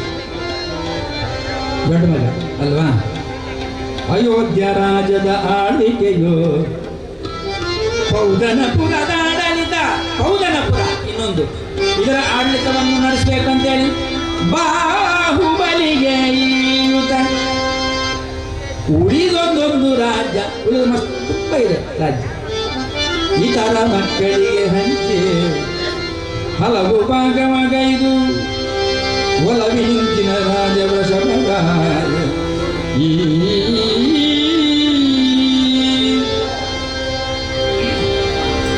ಬಹಳ ಉತ್ತಮವಾಗಿ ಇದೆಲ್ಲವನ್ನು ಬಾಹುಬಲಿಗೆ ಪೌದನಪುರದ ಒಂದು ಇಡೀ ಹಕ್ಕನ್ನು, ಆ ಸ್ಥಳದ ಎಲ್ಲ ರೀತಿಯ ಸೌಂದರ್ಯ ಮತ್ತು ಎಲ್ಲವನ್ನು ಬಿಟ್ಟುಕೊಟ್ಟು, ಭರತನಿಗೆ ಅಯೋಧ್ಯ ಮತ್ತು ಇತರ ಮಕ್ಕಳಿಗೆ ಎಲ್ಲರಿಗೂ ಕೂಡ, ಯಾರು ಇಲ್ಲ ಅಂತ ಹೇಳಲಿಕ್ಕಿಲ್ಲ, ನನಗೆ ಅದಿಲ್ಲ ನನಗಿದೆ, ಎಲ್ಲರಿಗೂ ಸಮಾಧಾನ ಆಗುವುದಕ್ಕೆ ಹಂಚಿ ತನ್ನ ಕರ್ತವ್ಯವನ್ನು ಪೂರೈಸಿ ಮಕ್ಕಳನ್ನು ಹರಸಿ ತಪಸ್ಸಿಗೆ ತೆರಳಿದ್ದಾನೆ ಋಷಭನಾಥ. ಆಮೇಲೆ ಇಲ್ಲೀಗ ಅಯೋಧ್ಯ ನಗರವನ್ನು ಅಲಂಕರಿಸಿದ್ದು ಬೇರೆ ಯಾರು ಅಲ್ಲ, ಸುಪುತ್ರನಾಗಿರತಕ್ಕಂಥ ಭರತ. ಹೊರದೇಶನ ಈ ವೈಭವದ ರಾಜರ ಈ ಒಂದು ಆಸ್ಥಾನ, ಆಹಾ ಏನು ಅದ್ದೂರಿಯಲ್ಲಿ ಬಹಳ ವಿಶೇಷವಾಗಿ ಆದಿ ತೀರ್ಥಂಕರ ಕುಮಾರ ಭರತೇಜರೋ,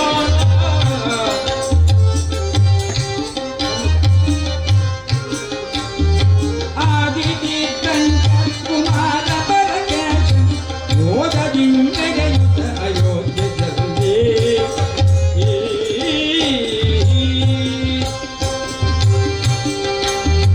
ಸತ್ಯಧರ್ಮದಿ ಸಮಸ್ತ ಸದ್ಗುಣಗಳಲ್ಲಿ, ಸತ್ಯಧರ್ಮದಿ ಸಮಸ್ತ ಸದ್ಗುಣಗಳಲ್ಲಿ ಒತ್ತಿನಲ್ಲಿ ಜೋಡಿಲ್ಲ ದಾತ್ರಿಪತಿಗೆ, ಒತ್ತಿನಲ್ಲಿ ಜೋಡಿಲ್ಲ ದಾತ್ರಿಪತಿಗೆ. ದಾತ್ರಿಪತಿಯಾಗಿರ್ತಕ್ಕಂಥ ಆದಿ ತೀರ್ಥಂಕರ ಕುಮಾರ ಭರತೇಶ, ಆಹಾ ಇನ್ನೇನು ಅಯೋಧ್ಯ ನಗರದಲ್ಲಿ ಮೋದದಿ ಮೆರೆಯುತ್ತ ಅಯೋಧ್ಯೆಯಲ್ಲಿ ಸತ್ಯ ಧರ್ಮದ ಸಮಸ್ತ ಸದ್ಗುಣಗಳಲ್ಲಿ, ಆಹಾ ಏನು ಎಲ್ಲ ಸದ್ಗುಣಗಳನ್ನು ಕಲಿಬೇಕು. ಆ ರೀತಿಯಲ್ಲಿ ಒಂದು ರೀತಿಯಲ್ಲಿ ಅಲ್ವಾ, ಇವತ್ತು ಹಾಗೆ ಷಡ್ವೈರಿಗಳು ನಮ್ಮ ದೇಹದೊಳಗೆ ಪ್ರವೇಶಿಸಿದಂತೆ ನಾವು ಆಲೋಚನೆ ಮಾಡಬೇಕಂತೆ. ಕಾಮ, ಕ್ರೋಧ, ಲೋಭ, ಮೋಹ, ಮದ, ಮತ್ಸರ, ಈ ಷಡ್ವೈರಿಗಳು ನಮ್ಮ ದೇಹದಲ್ಲಿ ಅಥವಾ ದೇಶದಲ್ಲಿ ಎಲ್ಲ ರೀತಿಯಲ್ಲಿ ಕೂಡ ಅದು ಒಂದು ರೀತಿಯಲ್ಲಿ ಕಳ್ಳರ ಕೆಲಸವನ್ನು ಮಾಡ್ತೇವೆ ಅಲ್ವಾ. ಹಾಗಾಗಿ ಅಂತ ಕಳ್ಳ ಮನೆ ಹೋಗೋದಂತ ನೋಡ್ಬೇಕು. ಹೊಕ್ಕಿದ್ರೆ ಆಯ್ತು, ಅಲ್ಲಿ ಮತ್ತೆ ಕದ್ಕೊಳ್ತಾನೆ, ಒಳ್ಳೆಯ ಗುಣಗಳನ್ನೆಲ್ಲ ಅವನು ಕದ್ಕೊಳ್ತಾನೆ ಎಂಬ ಅರ್ಥದಲ್ಲಿ ಹೇಳ್ತಾ ಇದ್ದಾರೆ. ಈ ರೀತಿಯಲ್ಲಿ ಉತ್ತಮ ಗುಣಗಳನ್ನೇ ಪ್ರಕಟಪಡಿಸುವಂಥ ಆ ರಾಜನಾಗಿ ಬಹಳ ವಿಶೇಷವಾದಂತಹ ಅದ್ದೂರಿಯ ಧರ್ಮವಂತನಾಗಿ ರಾಜ್ಯಭಾರವನ್ನು ಮಾಡ್ತಾ ಇರುವಂತಹ ಭರತೇಶನ ರಾಜನ ಆಸ್ಥಾನಕ್ಕೆ ಒಂದು ದಿನ ಅಮಾತ್ಯರು ಅನೇಕ ಮಂದಿ ಇದ್ದಾರೆ, ಸಚಿವಾಗ್ರಗಣಿಗಳು, ಜ್ಯೋತಿಷ್ಯರು, ಮಂತ್ರಿ ಮಾಂಡಲಿಕರು, ಬುದ್ಧಿವಂತರು, ವಿದ್ಯಾವಂತರು ಎಲ್ಲರೂ ಸೇರಿಕೊಂಡಿರತಕ್ಕಂಥ ವಿಶೇಷವಾಗಿರ್ತಕ್ಕಂಥ ಅವನ ಒಂದು ಪಟ್ಟದ ಎಲ್ಲ ಪದಾಧಿಕಾರಿಗಳು ಅಂತ ಹೇಳಬಹುದು. ಇಂತಹ ಸಂದರ್ಭದಲ್ಲಿ ಒಂದು ದಿನ ಅನಿರೀಕ್ಷಿತವಾಗಿ ಓರ್ವ ಮಹಾನ್ ಅಮಾತ್ಯ ಆ ಸಚಿವಾಗ್ರಣಿಯೊಬ್ಬರು ಆಸ್ಥಾನಕ್ಕೆ ಪ್ರವೇಶ ಮಾಡ್ತಾ ಇದ್ದಾರೆ ನೋಡಿ. ಹರಿಪೀಠದೊಳು ಮೂಲಗ ಗೊತ್ತಿರಲೊಂದಿ ದಿನಗ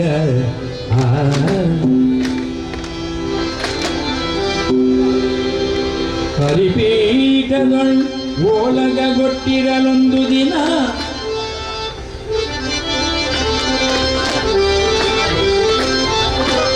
ಹರಿಪೀಠದೊಳು ಓಲಗ ಗೊಟ್ಟಿರಲೊಂದಿನ ಭಾನು ತೇಜದಿ ನೃಪನೆಡೆಗೆ ಹರಿತಂದ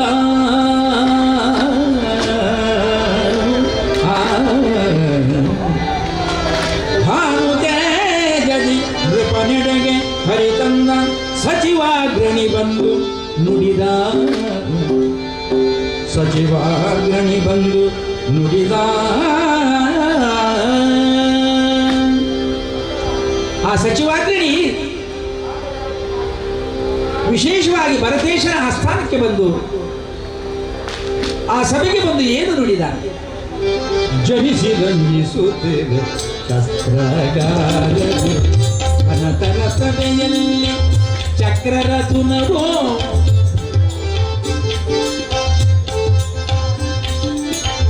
ಜನಿಸಿ ರಂಜಿಸುತ್ತೇವೆ ಶಸ್ತ್ರಗಾರರು ಅನತರ ಸಭೆಯಲ್ಲಿ ಚಕ್ರರಥುನವು ಮುದವನಾಂತು ಬಹು ಮೇದಿನಿ ಪರವು ಮುದವನಾಂತು ಬಹು ಮೇದಿನಿ ಪರವು ಸದೆ ಬಡಿದು ಜಯಸಿರಿ ಒಲಿವರ ಮನಮಾರು ಸದೆ ಬಡಿದು ಜಯಸಿರಿ ಒಲಿವರ ಮನಮಾರು ಜನಿಸಿದಂತೆ ಘನತರ ಪ್ರಭೆಯಲ್ಲಿ ಚಕ್ರರಥುನವು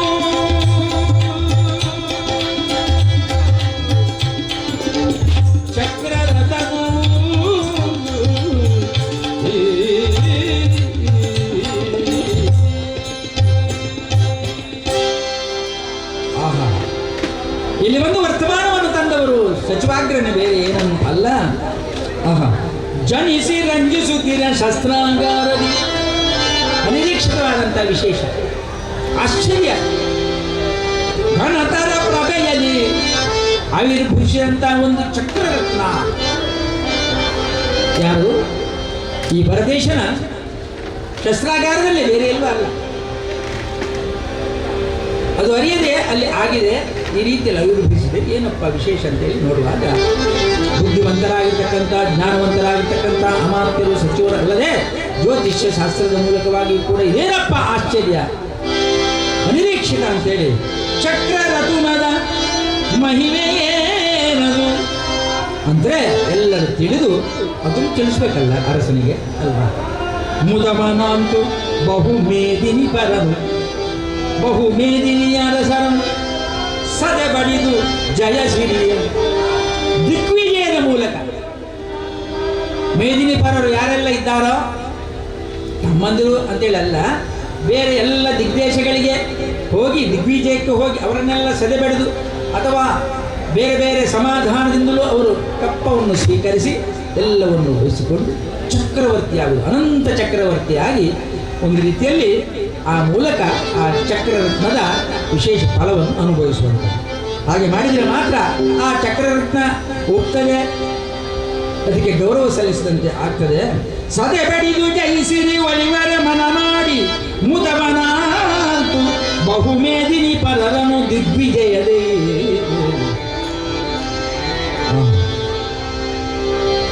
ಇಂತಹ ವಿಶೇಷವಾದಂಥ ಶಸ್ತ್ರಾಗಾರದಲ್ಲಿ ಚತುರ್ದಶ ಮಹಾರತ್ನ ಮುಖ್ಯವಾಗಿರ್ತಕ್ಕಂಥ ಚಕ್ರಾಯುಧ ಆವಿರ್ಭವಿಸಿದೆ.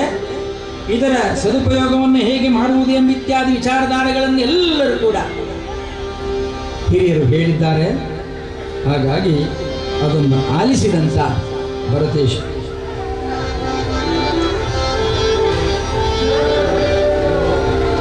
ವಿರಚಿಸುತ್ತ ನವರಾತ್ರಿ ಮಹೋತ್ಸವರಿ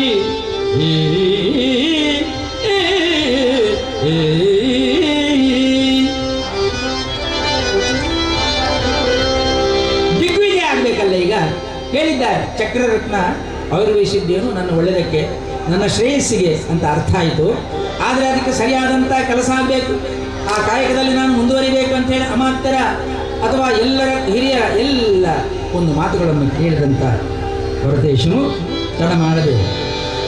ವಿರಚಿಸುತ್ತ ನವರಾತ್ರಿ ಮಹೋತ್ಸವದಿ ಸುಪರ್ವಕಾಲದಿ ಜಿನ ಪೂಜೆಯಂಗೈದು. ಅದಕ್ಕೆ ಸರಿಯಾಗಿ ಆ ಚಕ್ರರತ್ನಕ್ಕೆ ಬೇಕಾಗಿರ್ತಕ್ಕಂಥ ಭಕ್ತಿ ಗೌರವವನ್ನು ಸಲ್ಲಿಸುವುದರ ಮೂಲಕವಾಗಿ ಮೇದಿನೀಪತಿಗಳ ದಿಗ್ವಿಜಯವನ್ನು ನಾನು ಮಾಡಬೇಕಾಗಿದೆ, ಹೊರಡಬೇಕಾಗಿದೆ.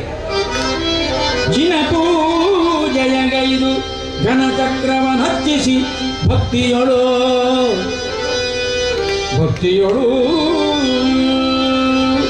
ಜಿನಪೂಜೆ ಯಾವಾಗಲೂ ಎಲ್ಲಿ ಹೋಗುವುದಾದ್ರೂ ಹಾಗೆ ಭಕ್ತಿ ಮುಖ್ಯ. ಮೊದಲು ನಮಸ್ಕಾರ ದೇವರಿಗೆ ಒಂದು ನಮಸ್ಕಾರ ಮಾಡಿ ಹೊರಡಬೇಕು. ನಾವು ಎಲ್ಲಿ ಹೋಗೋದಾದ್ರೆ ಒಳ್ಳೆ ಕೆಲಸಕ್ಕೆ ಹೋಗುವಾಗ ಒಂದು ದೇವರನ್ನು ಭಕ್ತಿ ಮಾಡಿ ಭಜನೆ ಮಾಡಿ ಆ ಮೂಲಕವಾಗಿ ಸ್ತುತಿ ಮಾಡಿ ಏನಾದರೂ ಒಂದು ಡಬ್ಬಿ ಇಟ್ಟಿದ್ರೆ ಒಂದು ಪಾಯಿಂಟ್ ಅಲ್ವಾ, ಒಂದು ಚಿಕ್ಕಾಸೋದಕ್ಕೆ ಹಾಕಿ ಆ ಮೂಲಕವಾಗಿ ದೇವರನ್ನು ಸ್ತುತಿ ಮಾಡಿ ಇವತ್ತಿನ ಕಾರ್ಯಕ್ರಮದಲ್ಲಿ ನಿರ್ವಿಘ್ನವಾಗಿ ನಡೆಯಲಿ ನಾವು ಪ್ರಾರ್ಥಿಸಿ ಹೊರಡಬೇಕಂತ. ಅದೇ ರೀತಿ ಘನಚಕ್ರವ ಅರ್ಚಿಸಿ ಭಕ್ತಿಯೋಳು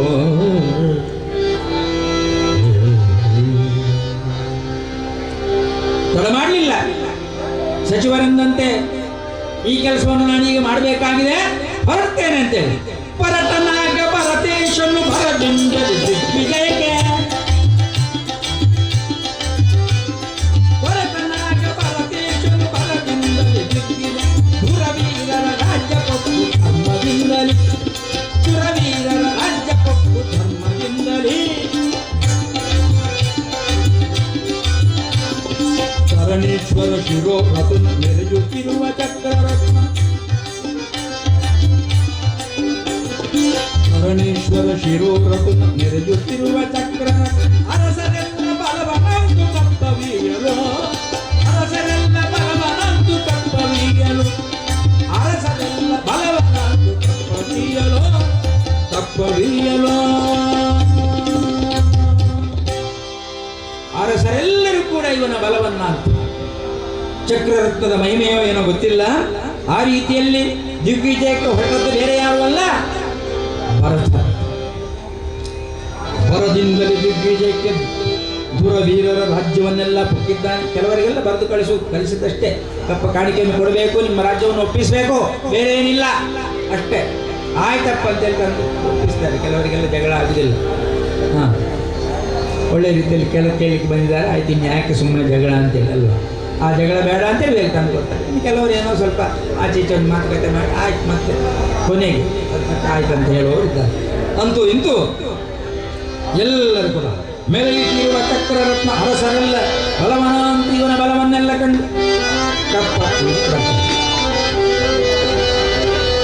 ದಿಗ್ವಿಜಯ ಪೂರ್ಣಗೊಂಡ ಸಂತಸದಿ ಇನ್ನೊಂದು ಆಶ್ಚರ್ಯ ಆಗ್ತಾ ಇದೆ. ಏನಪ್ಪ ದಿಗ್ವಿಜಯ ಪೂರ್ಣ ಆಯಿತು, ಆದರೆ ಒಂದು ಆಶ್ಚರ್ಯ ಕಾಣ್ತಾ ಇದೆ. ದಿಗ್ವಿಜಯ ಪೂರ್ಣಗೊಂಡ ಸಂತಸದಿ ಜನನೀಯ ಆಶೀರ್ವಚನ ಧರಿಸಿ ತಾಯಿ ಹತ್ರ ಹೋದ. ಜನನಿ ಆಶೀರ್ವಚನ ಬೇಕಲ್ವ, ಆ ರೀತಿಯಲ್ಲಿ ಇನ್ನೇನಪ್ಪ ಘನಪಾಳ್ಯದಳು ತಮ್ಮಂದಿರಿದ್ದಾರೆ, ಬಾಹುಬಲಿ ಇದ್ದಾರೆ ಮತ್ತು ಉಳಿದವರೆಲ್ಲ ಇದ್ದಾರೆ. ಈ ಜಯದ ಒಂದು ಸಂತೋಷವನ್ನು ಅವರಿಗೂ ಕೂಡ ಹಂಚಬೇಕು. ಅವರ ಮನೆಗೂ ಹೋಗಿ ಅವರ ಮನೆಗೂ ಅರಮನೆಗೂ ಹೋಗಿ ನಾನು ವಿಷಯ ತಿಳಿಸಬೇಕು. ಅಂತೂ ಇಂತೂ ಈ ವಿಚಾರದಲ್ಲಿ ಒಂದು ಸಂತೋಷದಲ್ಲಿ ಜನನಿ ಆಶೀರ್ವಚನ ಧರಿಸಿ ಘನಪಾಳ್ಯದಳು ಅನುಜರೆಡೆಗೆ ನಡೆಯಲು, ಅನುಜರೆಡೆಗೆ ತನ್ನ ತಮ್ಮಂದಿರೆಡೆಗೆಲ್ಲ ನಡೆಯಲು ನಿಂತುದಲ್ಲಿಯೇ ಚಕ್ರರತ್ನ ಚಲಿಸದೆ ಕೌತುಕವೆತ್ತು. ಏನಾಯ್ತು ನೋಡಿ, ಹಿಂಗೆ ಆಶ್ಚರ್ಯ. ಚಕ್ರರತ್ನ ಮುಂದೆ ಹೋಗಲಿಲ್ಲ, ಅನುಜರೆಡೆಗೆ ನಡೆಯಲ್ಲ. ಅನುಜರೆಡೆಗೆ ಹೋಗುವಾಗ ನಿಂತುದಲ್ಲಿಯೇ ಚಕ್ರ ಚಕ್ರ ರತ್ನ ಚಲಿಸದೆ ಕೌತುಕವಿತ್ತಾಗ. ಇದೇನಪ್ಪ ಕೌತುಕ, ಯಾಕೆ ನಿಂತಿದ್ದು? ಈ ರೀತಿಯಲ್ಲಿ ಬಹಳ ವಿಶಿಷ್ಟವಾಗಿ ಆವಿರ್ಭವಿಸಿದಂತಹ ಚಕ್ರರತ್ನದ ಮೂಲಕವಾಗಿ ಇಷ್ಟು ದಿಗ್ವಿಜಯವನ್ನು ಕೈಗೊಂಡ ಮೇಲೆ ಇನ್ನೇನಪ್ಪ ಇಲ್ಲಿ ನಿಂತು ಬಿಟ್ಟಿದೆ, ಏನೋ ಒಂದು ಅಪಶಕುನ, ಯಾಕೆ ಹೀಗಾಯಿತು? ಏನೂ ಇಲ್ಲದೆ ಏನಾದರೂ ತೊಂದರೆ ಆದಾಗ ಅಲ್ವಾ ಕೆಲವರಿಗೆ ಆಶ್ಚರ್ಯ ಆಗ್ತದೆ, ಏನೋ ಒಂದು ಇರಬೇಕಪ್ಪ ದೋಷ ಅಲ್ವಾ. ಈಗ ಎಲ್ಲ ದೋಷ ಏನಾದರೂ ಕೂಡ ಕರೆಂಟ್ ಹೋದರೂ ದೋಷವೇ, ಅಥವಾ ಬೇರೆ ಏನಾದರೂ ಒಬ್ಬರು ಬಿದ್ದರೂ ದೋಷವೇ ಅಲ್ವಾ. ಎಲ್ಲ ಕೇಳಿ ನೋಡೋದು, ಬಿದ್ದರೂ ಕೇಳಿ ನೋಡೋದು, ಎದುರು ಕೇಳಿ ನೋಡೋದು, ಎಲ್ಲ ರೀತಿಯಲ್ಲಿ ಕೂಡ ಕೇಳಿ ನೋಡೋದು. ಕೇಳಿ ನೋಡಿದ ಕೂಡಲೇ ಅಲ್ಲಿಗೆ ಬರ್ತದೆ, ಕೂಡಲೇ ಅದಕ್ಕೆ ವಿಮೋಚನೆ ಆಗಿ ಒಂದಷ್ಟು ಖರ್ಚು ಅಲ್ವಾ. ಆ ರೀತಿಯಲ್ಲಿ ಇಲ್ಲಿ ಚಕ್ರರತ್ನ ಚಲಿಸದೇ ಇರಲಿ ಏನು ಕಾರಣ, ನನಗೆ ಮುಂದುವರಿದಿರಲಿ ಏನು ಕಾರಣ ಅಂತ ಹೇಳುವಾಗ ಅಲ್ಲಿ ಮತ್ತೆ ಜ್ಯೋತಿಷ್ಯ ಶಾಸ್ತ್ರದ ಮೂಲಕ ಅನುಭವಿ ಅಮಾತ್ಯರ ಮೂಲಕವಾಗಿ ತಿಳಿದದ್ದೇನಂತ ಹೇಳಿದ್ರೆ, ಈ ಚಕ್ರರತ್ನ ಮೂಲಕ ದಿಗ್ವಿಜಯ ಮಾಡುವಾಗ ನಿನ್ನ ತಮ್ಮಂದಿರಾದಂಥ ಬಾಹುಬಲಿ ಇರಬಹುದು ಅಥವಾ ಇನ್ನುಳಿದಂಥ ಎಲ್ಲ ಅವರಿರ್ಬೋದು, ಋಷಭನಾಥನ ಮಕ್ಕಳು, ಅವರಲ್ಲಿಯೂ ಕೂಡ ನೀನು ಹೋರಾಟ ಮಾಡಬೇಕು, ಅವರ ರಾಜ್ಯವನ್ನು ಪಡಿಬೇಕು, ಅವರಲ್ಲಿಯೇ ಕಪ್ಪವನ್ನು ಪಡಿಬೇಕು. ಆವಾಗ ಮಾತ್ರ ಈ ಚಕ್ರರತ್ನದ ಆವಿರ್ಭಾವದ ಈ ದಿಗ್ವಿಜಯಕ್ಕೆ ಅರ್ಥ. ಇಲ್ಲವಾದರೆ ಇಲ್ಲ. ನನ್ನ ತಮ್ಮ ಅವರ ಬಳಿ ಏನು ಯುದ್ಧವೇ ಮಾಡಲಿಲ್ಲ, ನೀನು ಇಷ್ಟು ರಾಜ್ಯವನ್ನು ಬಿಟ್ಟು ಉಳಿದವರ ಹತ್ರ ಎಲ್ಲ ಹೋದು ಊರ ಮನೆಯಲ್ಲಿ ಇದು ನಿಮ್ಮ ಕುಟುಂಬದವರು ಅಂತೇಳಿ ಮಾಡಲಿ. ಆದರೆ ಅದಲ್ಲ, ಚಕ್ರರತ್ನ ಅದನ್ನು ಬಯಸ್ತಾ ಉಂಟು ಅಂತೇಳಿ ಹೇಳುವಾಗ, ಓಹೋ ಬಾಹುಬಲಿ ಮೊದಲಾದ ರುಜರು ಮಣಿಯಬೇಕಿದಕ್ಕೆ, ಬಾಹುಬಲಿ ಸಹಿತ ಮೊದಲಾದ ಉಳಿದಂತೆ ಎಲ್ಲ ಅನುಜರು ಇದಕ್ಕೆ ಮಣಿಬೇಕು ಎಂದೆನುತ ಅಮಾತ್ಯರು ನುಡಿಯೇ. ಮಂತ್ರಿ ಸಚಿವಾಗ್ರಗಣಿಗಳೆಲ್ಲರೂ ಹೇಳಿದಾಗ ಬರೆಸಿದ ಓಲೆ ಹೋಯ್ತು. ಹೌದಾ? ಹಾಗಾದ್ರೆ ಹೋಗಿ ತಮ್ಮಂದರಿಗೆ ಎಲ್ಲರಿಗೂ ಓಲೆ ಹೋಯ್ತು. ರಾಜ್ಯಭಾರವನ್ನು ಬಿಟ್ಟು ಕೊಡಬೇಕು, ರಾಜ್ಯವನ್ನು ಒಪ್ಪಿಸಬೇಕು, ಕಪ್ಪ ಕಾಣಿಕೆ ತಂದು ಕೊಡಬೇಕು. ಈ ರೀತಿ ಒಂದು ಚಕ್ರರತ್ನ ಮೂಲಕವಾಗಿ ಭರತೇಶನ ಈ ಒಂದು ವಿಶೇಷವಾದಂತಹ ದಿಗ್ವಿಜಯಕ್ಕೆ ಸರಿಯಾಗಿರ್ತಕ್ಕಂಥ ತಮ್ಮದಾದಂತಹ ಸಹಕಾರವನ್ನು ಕೊಡಬೇಕಂತೇಳಿ ಎಲ್ಲ ಹೋಯ್ತು. ಎಲ್ಲರಿಗೂ ರಾಜರುಗಳಿಗೆ, ಸಹೋದರ ರಾಜರುಗಳಿಗೆ ಹೋಯ್ತು. ಆವಾಗ ಇನ್ನೇನು ತಡ ಮಾಡಲಿಲ್ಲ. ಉಳಿದೆಲ್ಲ ರಾಜರುಗಳು ಬಾಹುಬಲಿ ಹೊರತುಪಡಿಸಿ ಎಲ್ಲರೂ ಬಂದರು. ಈಗಲೇ ಯುದ್ಧವೂ ಬೇಡ, ಜಗಳವೂ ಬೇಡ, ಏನೂ ಬೇಡ, ನಮಗೆ ಮೊದಲೇ ಇದು ಅಪ್ಪ ಇಷ್ಟು ಬೇಗ ಯಾಕೆ ಕೊಟ್ಟದಂತ ಆಗಿತ್ತು ರಾಜ್ಯ ಎಲ್ಲ, ಕೆಲವರಿಗೆ ಆಗುದಿಲ್ಲ. ಹಾಗಾಗಿ ಎಲ್ಲ ನೀನು ಇಟ್ಕೋ ಅಣ್ಣ ಭರತನಿಗೆ 98 ಮಂದಿ. ಈಗ ತಗೋ ಕಪ್ಪ ಕಾಣಿಕೆ ರಾಜ್ಯ ಎಲ್ಲ ನೀವು ಒಪ್ಪಿಸಿದ್ದೇವೆ. ನಾವು ಅಪ್ಪ ಎಲ್ಲ ಹೋಗಿದ್ದಾರಲ್ಲ ಅಲ್ಲಿ ತಪಸ್ಸಿಗೆ, ನಾವು ಅವ್ರ ಜೊತೆ ಹೋಗ್ತೇವೆ. ನಮಗೆ ಯಾವುದರ ಆಸೆ ಇಲ್ಲ ಅನ್ನೋ ಪಡ್ಕೋ ನಿನ್ನ ಕಪ್ಪ ರಾಜ್ಯ ಭಾರ ಎಲ್ಲ ನಿನಗೆ ಎಲ್ಲ ಒಪ್ಪಿಸಿ ಧರಣಿಯ ಆಸೆ ಬಿಟ್ಟು ಅವರು ಕೈಲಾಸಕ್ಕೆ ತೆರಳಿದ್ದಾರೆ ತಪಸ್ಸಿಗಾಗಿ. ಇನ್ನು ಅವರು ಬಹಳ ಅದ್ದೂರಿಯಲ್ಲಿ ತಂದೆ ಕೊಟ್ಟಂತ ವೃಷಭನಾಥರು ಇಟ್ಟಂತ ಆ ವಿಶೇಷವಾಗಿರ್ತಕ್ಕಂಥ ಪೌದನಪುರವನ್ನು ಆಳುತ್ತಾ ಕುಳಿತವರು ಬೇರೆ ಯಾರು ಅಲ್ಲ, ಬಾಹುಬಲಿ ರಾಜ. ಪೌದನಪುರಾಧೀಶ ಬಾಹುಬಲಿ ಓಲಗರಿ, ಪೌದನಪುರಾಧೀಶ ಬಾಹುಬಲಿ ಓಲಗರಿ.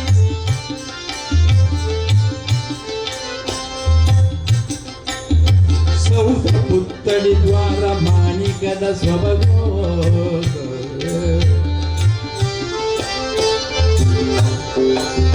ಸೌಧ ಪುತ್ತಳಿ ದ್ವಾರ ಮಾಣಿಕದ ಸ್ವಭಗೋ. ಮೀನೆಗಳ ನುಡಿಸುತ್ತ ಗಾನನತ್ತನ ರಮ್ಯ,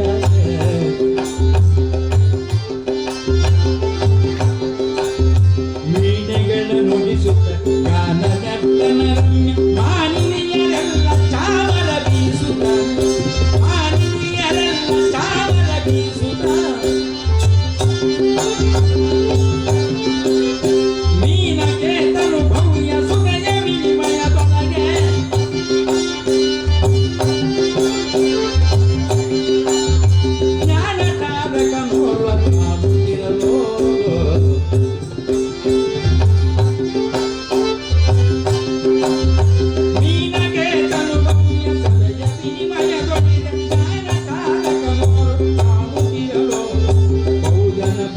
ಪುರಾಧೀಶ ಬಾಹುಬಲಿ ಓಲಗದಿ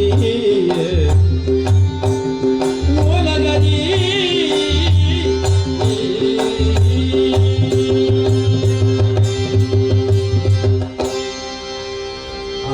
ಪೌದರ ಪುರಾಧೀಶನಾಗಿರ್ತಕ್ಕಂಥ ಆ ರಾಜ ಬಾಹುಬಲಿಯು ಬಹಳ ವಿದ್ಯುಕ್ತವಾಗಿ ಓಲಗವನ್ನು ಕೊಟ್ಟಿದ್ದಾನೆ. ಏನು ಅವನ ಅಲಂಕಾರ, ಆಸ್ಥಾನದ್ದು ಏನು ವೈಭವ, ಸೌಧ ಪುತ್ತಳಿ ದ್ವಾರ, ಆ ಮಂಟಪ, ಆ ಮಾಹಿಕದ ಸೊಬಗು. ಒಂದು ಕಡೆಯಲ್ಲಿ ವೀಣೆ ನುಡಿಸ್ತಾ ಇದ್ದಾರೆ, ಮತ್ತೊಂದು ಕಡೆಯಲ್ಲಿ ಗಾನ ನರ್ತನ ವೈಭವ ನಡೀತಾ ಇದೆ. ರಾಜ ದರ್ಬಾರ ಎಲ್ಲ ಹಾಗೆ ಆ ರೀತಿ ಮೀನಕೇತನು ಭವ್ಯ ಸಭೆಯಲ್ಲಿ ವಿನಿಮಯಗೊಳಿದೆ.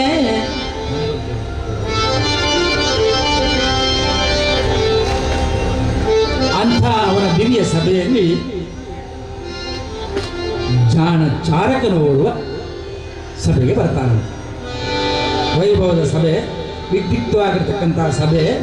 ಅಲ್ಲಿ ಎಲ್ಲ ಅಮಾತ್ಯರನ್ನು ಸೇರಿಸುವುದರ ಮೂಲಕವಾಗಿ ರಾಜ್ಯಸಭೆಯಲ್ಲಿ ಆಚಾರ ವಿಚಾರ ಮಾಡುತ್ತಿರುವಂತಹ ಹೊತ್ತಿನಲ್ಲಿ ಓರ್ವ ಚಾರಕ ಪ್ರವೇಶ ಮಾಡ್ತಾ ಇದ್ದಾನೆ. ಅನಿರೀಕ್ಷಿತವಾಗಿ ಬಂದಿರತಕ್ಕಂತಹ ಚಾರಕರನ್ನಲ್ಲಿ ಸಭೆಗೆ ಬಿಡ್ತಾರೆ ನೋಡಿ. ಆ ಸಭೆಗೆ ಬಿಡುವಂತಹ ಹೊತ್ತಿನಲ್ಲಿ ಇನ್ನೇನು, ಆಹಾ, ಅವನನ್ನು ವಿಚಾರಣೆ ಮೊದಲು ಮಾಡಬೇಕು, ಬಾಕಿ ಉಳಿದದ್ದು ಮತ್ತೆ ಏನಂತೆ ಅವನಿಗೆ ಅಂತ ಹೇಳುವಾಗ, ಸ್ವಾಮಿ ಇಗಳು ನಾನು ಬಂದದ್ದು ಬೇರೆ ಎಲ್ಲಿಂದಲೂ ಅಲ್ಲ, ಭರತೇಶ ರಾಜ ಅಯೋಧ್ಯೆಯನ್ನು ಆಳುತ್ತಿರುವಂಥ ಈ ಹೊತ್ತಿನಲ್ಲಿ ಇರತಕ್ಕಂಥ ಒಂದು ಚಕ್ರರತ್ನದ ಮೂಲಕವಾಗಿ ದಿಗ್ವಿಜಯವನ್ನು ಸಾಧಿಸುವಂಥ ಹೊತ್ತಿನಲ್ಲಿ ಎಲ್ಲರಿಗೂ ಕಪ್ಪ ಕಾಣಿಕೆ ಹಾಗೂ ರಾಜ್ಯವನ್ನು ಎಲ್ಲ ಕರಗತ ಮಾಡಿಕೊಂಡಾಯಿತು. ನಿಮ್ಮ ತಮ್ಮಂದಿರು ಕೂಡ ಎಲ್ಲ ತಂದು ಒಪ್ಪಿಸಿಕೊಟ್ಟಿದ್ದಾರೆ ಸ್ವಾಮಿ, ನೀವು ಒಬ್ಬರೇ ಬಾಕಿ. ಹಾಗಾಗಿ ಅದಕ್ಕೋಸ್ಕರ ನಾನು ಬಂದಿದ್ದೇನೆ. ಯಾಕೆ ಬಂದೆ? ಶರಣಾಗಿ ಸ್ವಾಮಿ ಅರಸ ಭರತಗೆ, ಶರಣಾಗಿ ಸ್ವಾಮಿ ಅರಸ ಭರತಗೆ, ಸಲ್ಲದು ದೇಶದ ವಾದವು.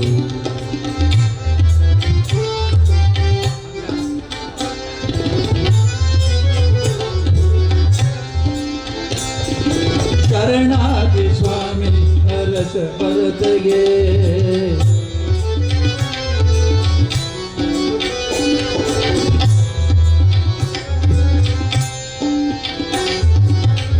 ಸಲ್ಲದು ದೇಶದ ವಾದವು ಸುಮ್ಮನೆ,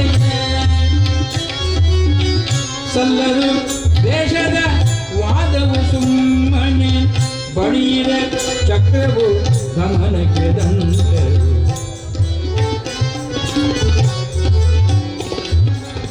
ನೆಲೆಯಿರದ ಪಟ್ಟು ಬಾರದ ಮುನ್ನ, ನೆಲೆಯಿರದ ಪಟ್ಟು ಬಾರದ ಮುನ್ನ, ಶರಣಾಗಿ ಸ್ವಾಮಿ ಅರಸ ಭರತಗೆ, ಶರಣಾಗಿ ಸ್ವಾಮಿ ಅರಸ ಭರತಗೆ, ಸಲ್ಲದು ವೇಷದ ವಾದವು ಸುಮ್ಮನೆ.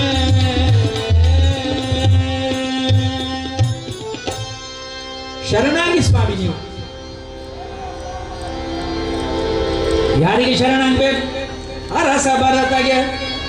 ಈ ದ್ವೇಷ ಎಲ್ಲ ಬೇಡ, ದ್ವೇಷ ಅಸೂಯೆ ಬೇಡ. ಅವನೊಡನೆ ಯಾವುದುಂಟು? ಚಕ್ರರತ್ನ ಉಂಟು, ಬಳಿಯಿರೆ ಚಕ್ರರತ್ನವು, ಗಮನಕ್ಕೆ ದಂಡವು ಎಲ್ಲ ಉಂಟು ಅವನ ಹತ್ರ.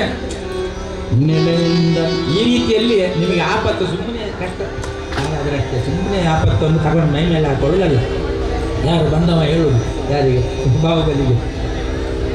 ಹಾಗೆಲ್ಲ ಸುಮ್ಮನೆ ತೊಂದರೆ ಮಾಡ್ಕೊಳ್ಬಾರ್ದು ನಾವು ಯಾವಾಗಲೂ ಅಲ್ವಾ? ಅದಕ್ಕೆ ನಾವು ಮೊದಲೇ ಹೇಳಲಿಕ್ಕೆ ಬಂದದ್ದು. ನಿಮಗೆ ಗೊತ್ತುಂಟೆಲ್ಲ ಗೊತ್ತಿಲ್ಲ, ಸುದ್ದಿ ಉಂಟೆಲ್ಲ ಗೊತ್ತಿಲ್ಲ, ಅಂತೂ ಇಂತೂ ಆ ಕಪ್ಪ ಕಾಣಿಕೆ ರಾಜ್ಯಭಾರವನ್ನು ಭರತೇಶನಿಗೆ ಕೊಟ್ಟು ಬಿಡಬೇಕು, ನೀವು ಒಪ್ಪಿಸಿಬಿಡಬೇಕು. ಬೌದ್ಧನಾಪುರದ ಅಧಿಪತಿ ಆಗಿರ್ತಕ್ಕಂಥ ಬಾಹುಬಲಿ ಚಾರಕನ ಮಾತನ್ನು ಕೇಳಿ ತಡಮಾಡಿ ತಟ್ಟನೆ ತಿಟ್ಟಿಲಿ ನುಡಿದ ಬಾಹುಬಲಿ ನೆಟ್ಟಗೆ ಭೂತನ ತೊಲಗನಲು. ತಟ್ಟನೆ ತಿಟ್ಟಲಿ ನುಡಿದ ಬಾಹುಬಲಿ ನೆಟ್ಟಗೆ ಭೂತನ ತೊಲಗನಲು. ಹುಟ್ಟಿಸಿ ಗದರಿಗೆ ಈತನ ಮಾತನ್ನು ಅಟ್ಟನೆ ಗದೆ ತಡೆಯಾಚೆ. ಹುಟ್ಟಿಸಿ ಗದರಿಗೆ ಈತನ ಮಾತನ್ನು ಅಟ್ಟುವೆ ಗದೆ ನಡೆಯಾಚೆ, ಅಟ್ಟುವೆ ಗದೆ ನಡೆಯಾಚೆ, ಅಟ್ಟುವೆ ಗದೆ ನಡೆಯಾಚೆ. ಚಾರಕನನ್ನು ಜೋರು ಮಾಡಿ ಈ ಬಾಹುಬಲಿ ತಟ್ಟನೆ ಸಿಟ್ಟಿಲಿ ನುಡಿದ ಬಾಹುಬಲಿ, ಏನು ರಾಜ್ಯಭಾರ ಸಂಪೂರ್ಣವಾಗಿ ಅವನಿಗೆ ಒಪ್ಪಿಸಬೇಕಾ, ಕಪ್ಪ ಕಾಣಿಕೆ ಕೊಡಬೇಕಾ? ಅಣ್ಣನ ಕಡೆಯಿಂದಲೇ ನೀನು ಬಂದಿರಬಹುದು, ಆದರೆ ಏನು ಅರ್ಥ ಆಗುತ್ತೆ? ಅರ್ಥ ಉಂಟಾ? ಅವನು ಕೊಟ್ಟಿದ್ದಾನೆ ನನಗೆ, ಇಲ್ಲಲ್ವಾ? ನನ್ನ ತಂದೆಯವರು ನನಗಿತ್ತಂತ ಈ ಒಂದು ವಿಶೇಷವಾದಂಥ ರಾಜ್ಯ ಪೌದನಾಪುರ, ಅದನ್ನು ನಾನು ಧರ್ಮದಿಂದ ಕೀರ್ತಿಯಿಂದ ಆಳ್ತಾ ಇದ್ದೇನೆ. ಅವನಿಗೆ ಏನಾದರೂ ಅನ್ಯಾಯ ಮಾಡಿದ್ದೇನೆ ನಾನು ಉಂಟಾ? ಇಲ್ಲಲ್ಲ. ಮತ್ತೆ ಯಾಕೆ ಈ ರೀತಿಯಿಂದ ಆಸೆ, ಆಕಾಂಕ್ಷೆಯ, ಅಭಿಲಾಷೆಯ, ದುರಾಸೆಯ ಏನಪ್ಪ? ಹುಟ್ಟಿಸಿ ಬೆದರಿಕೆ ಇತರ ಮಾತನು ಅಟ್ಟುವೆಳಿಗಲೆ ನಡೆಯಾಚೆ ನಡೆಯಾಚೆ ಎಂದು ಬಾಹುಬಲಿ ಕಪ್ಪಕ್ಕೆ ಅಣಿಯಾಗದೆ ಯುದ್ಧದಲ್ಲಿ ಜಯಗಳಿಸಲು ವಿಶೇಷವಾದಂಥ, ಬೇಕಾದರೆ ಯುದ್ಧದಲ್ಲಿ ಜಯಗಳಿಸಬೇಕು ಅಲ್ವಾ? ಯುದ್ಧ ಮಾಡಿ ಜಯಗಳಿಸಬೇಕಷ್ಟೇ ವಿನಃ ನಾನಾಗಿ ನಾನು ಕಪ್ಪ ಕೊಡಲಿಕ್ಕೆ ನನಗೆ ಇಷ್ಟ ಇಲ್ಲ, ಅದು ಸರಿಯೂ ಅಲ್ಲ. ಅದು ಯಾವ ರೀತಿ ಅಂತ ಹೇಳುವಾಗ, ಓ ತಡ ಮಾಡಲಿಲ್ಲ, ಇನ್ನು ನಾನು ಇಲ್ಲಿ ನಿಂತರೆ ಪ್ರಯೋಜನ ಇಲ್ಲ ಅಂತೇಳಿ ಬಂದಿರತಕ್ಕಂಥ ಚಾರಕ ಆ ಸುದ್ದಿಯನ್ನು, ಮತ್ತೊಂದು ಓಲೆಯನ್ನು, ಅದಕ್ಕೆ ಉತ್ತರವನ್ನು ಹಿಡ್ಕೊಂಡು ನೇರವಾಗಿ ಭರತೇಶನಲ್ಲಿ ಹೋಗ್ತಾನೆ. ಆವಾಗ ಇನ್ನೇನಪ್ಪ ಅಂಥೇಳಿ ಜಗತ್ತು ಹೀಗೆ ದೃಷ್ಟಿ ಮಾಡ್ತಾ ನೋಡ್ತಾ ಇದೆ. ಇಬ್ಬರೂ ಒಂದರ್ಥದಲ್ಲಿ ಆ ವೃಷಭನಾಥನ, ತೀರ್ಥಂಕರನ ಸುಪುತ್ರರಾಗಿರ್ತಕ್ಕಂಥವರು, ಆರಂಭದಿಂದಲೂ ಚಿಕ್ಕಂದಿನಿಂದಲೂ ಧರ್ಮವಂತರಾಗಿ, ಸತ್ಯವಂತರಾಗಿ, ಅಹಿಂಸಾವಂತರಾಗಿ ಬೆಳೆದವರು. ನೋಡಿ, ಮಕ್ಕಳಲ್ಲಿ ಯಾವಾಗ ಯಾವ ಗುಣ ಬದಲಾಗ್ತದಂತೆ ಹೇಳಲಿಕ್ಕೆ ಆಗುವುದಿಲ್ಲ ಅಲ್ವಾ? ತಂದೆ ಕೆಟ್ಟವನಾದರೆ ಮತ್ತೊಬ್ಬ ಮಗ ಒಳ್ಳೆಯದಾಗ್ತಾನೆ, ಮಗ ಕೆಟ್ಟವನಾದರೆ ಮತ್ತೆ ತಂದೆ ಒಳ್ಳೆಯವರಾಗಿರ್ತಾರೆ. ಈ ಥರ ಏನಾಗುತ್ತೆ, ಹೇಗಾಗ್ತಾರಂತ ಹೇಳಲಿಕ್ಕೆ ಆಗುವುದಿಲ್ಲ ಅಲ್ವಾ? ಇಬ್ಬರೂ ಕೂಡ ಮುಂದರ್ಥದಲ್ಲಿ ಭರತೇಶ ಬಾಹುಬಲಿಯವರು ಅಹಿಂಸಾ ಪ್ರವೃತ್ತಿಯವರೇ ಆಗಿದ್ದಾರೆ. ಅಣ್ಣ ತಮ್ಮಂದರು ಈ ರೀತಿ ಒಂದು ವೇಳೆ ಹೋರಾಟಕ್ಕೆ ಇಳಿದರೆ, ಹೊರಟ್ರೆ ಏನಾಗ್ಬೋದು? ಇದು ಯಾರಿಗೆ ಭಯ? ಬಾಕುಳಿದವರು ಎಲ್ಲ ರಾಜರುಗಳಿಗೆ ಎಲ್ಲ ಭಯ ಅಲ್ವಾ? ಅಯ್ಯೋ ದೇವರೇ, ಏನಪ್ಪ ಏನು ಮಾಡಲಿ? ಯುದ್ಧಕ್ಕೆ ಕರೆ ಕೊಟ್ಟಾಗಿದೆ ಯಾರು? ಬಾಹುಬಲಿ. ಚಕ್ರರತ್ನವನ್ನು ಹಿಡಿದುಕೊಂಡು ದಿಗ್ವಿಜಯದ ಪೂರ್ಣಗೊಳಿಸಲಿಕ್ಕೆ ತಯಾರಾಗಿ ನಿಂತವರು ಬೇರೆ ಯಾರು ಅಲ್ಲ, ಭರತೇಶ. ಜನರಲ್ಲಿ ಆಶ್ಚರ್ಯ ಬೇರೆ ಯಾವುದೂ ಅಲ್ಲ. ನಡೆಯಲು ಯುದ್ಧವು ಘೋರವೋ, ನಡೆಯಲು ಯುದ್ಧವು ಘೋರವೋ, ಅನುಜರ ಶನಸಾಟದ ರಣವೋ,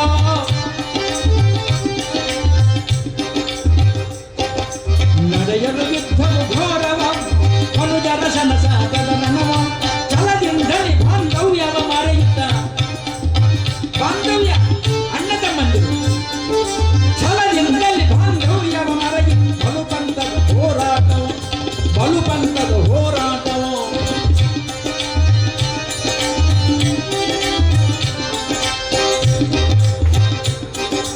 ಭರತ ಬಾಹುಬಲಿ ವೀರತನವನ್ನು ನಿರತ ನಿರೀಕ್ಷಿತ ಬಹುಮಂದಿ,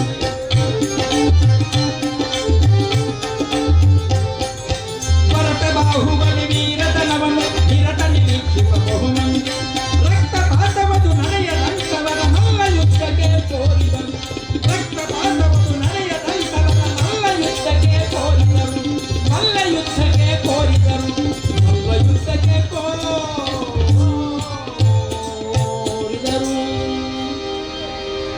ರಕ್ತಪಾತ ನಡೆಯದಂತೆ ಆಗಬೇಕಿದೆ ಅಲ್ವಾ? ಇನ್ನೇನು ಎಲ್ಲ ಸೈನ್ಯವನ್ನು ಇಟ್ಟುಕೊಂಡು ಇವರು ಜಗಳ ಮಾಡಲಿಕ್ಕೆ, ಹೋರಾಟ ಮಾಡಲಿಕ್ಕೆ, ಯುದ್ಧ ಮಾಡಲಿಕ್ಕೆ ಆರಂಭಿಸಿದರೆ ಈ ಜಗತ್ತಿನ ಗತಿ ಏನು ಅಂತೇಳಿ, ಭರತ ಬಾಹುಬಲಿ ವೀರತನವನ್ನು ನಿರೀಕ್ಷಿಪ ಬಹುಮಂದಿ, ಎಲ್ಲ ಆಸ್ಥಾನಿಕರಿರ್ಬೋದು, ಅಮಾತ್ಯರಿರ್ಬೋದು, ಪ್ರಜೆ ಪರಿವಾರಕ್ಕಿರ್ಬೋದು ಅಲ್ಲ, ನಿರತ ನೀರಿ ಯಾವಾಗಲೂ ನೋಡ್ತಾ ಇರ್ಬೋದು. ಇಬ್ಬರ ಗುಣವೂ ಗೊತ್ತು, ಇಬ್ಬರೂ ಪರಾಕ್ರಮಿಗಳು, ಜೊತೆಗೆ ಸದ್ಗುಣವಂತರು ಹೌದು. ನಿರತ ನಿರೀಕ್ಷಿಪ ಬಹುಮಂದಿ. ಸ್ವಾಮಿ ಭರತೇಶರಾಜರೇ, ಓ ಸ್ವಾಮಿ ಬಾಹುಬಲಿ ಚಕ್ರವರ್ತಿಯವರೇ, ರಕ್ತಪಾತವದು ನಡೆಯದಂತೆ ಮಲ್ಲ ಯುದ್ಧಕ್ಕೆ ಕೋರಿದರೋ, ಮಲ್ಲ ಯುದ್ಧಕ್ಕೆ ಕೋರಿದರೋ,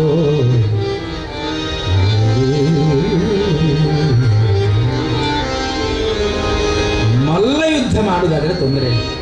ಅದು ಬಿಟ್ಟು ಈ ಘೋರ ಯುದ್ಧವು ಅನುಜರ ಈ ಶನಸಾಟ ಅಣ್ಣ ತಮ್ಮಂದರ ಈ ಬಾಂಧವ್ಯನ್ನು ಮರೆತು ಮಾಡುವಂಥ ಯುದ್ಧ ಇನ್ನು ಎಲ್ಲಿ ಹೋಗ್ತದೆ ಏನು ಅಂತೇಳಿ ಬಹಳ ವಿಶಿಷ್ಟವಾದಂಥ ಪರಿಕಲ್ಪನೆಯಲ್ಲಿ ಅವರಲ್ಲಿ ಸ್ವಲ್ಪ ನಿಧಾನವಾಗಿ ಸಮಾಧಾನ ಮಾಡಿಕೊಳ್ಳಿ ಅಂತೇಳಿ ಹೇಳ್ತಾ ಇದ್ದಾರೆ ನೋಡಿ ಅವರು.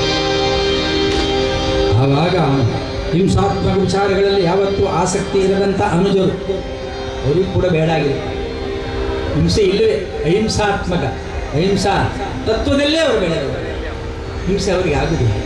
ಹಾಗಾಗಿ ಹಿಂಸಾತ್ಮಕ ವಿಚಾರಗಳಲ್ಲಿ ಯಾವತ್ತೂ ಆಸಕ್ತಿ ಇರದಂಥ ಅನುಜರು ಪರಸ್ಪರ ಭರತ ಬಾಹುಬಲಿಯವರು ಆ ಮುಷ್ಟಿಯುದ್ಧ, ದೃಷ್ಟಿಯುದ್ಧ, ಜಲಯುದ್ಧ ಈ ಒಂದು ಯುದ್ಧಗಳಿಗೆ ಒಪ್ತಾರೆ. ಸ್ವಲ್ಪ ಸಮಾಧಾನ ಆಯಿತು ಪ್ರಜೆ ಪರಿವಾರಕ್ಕೆ.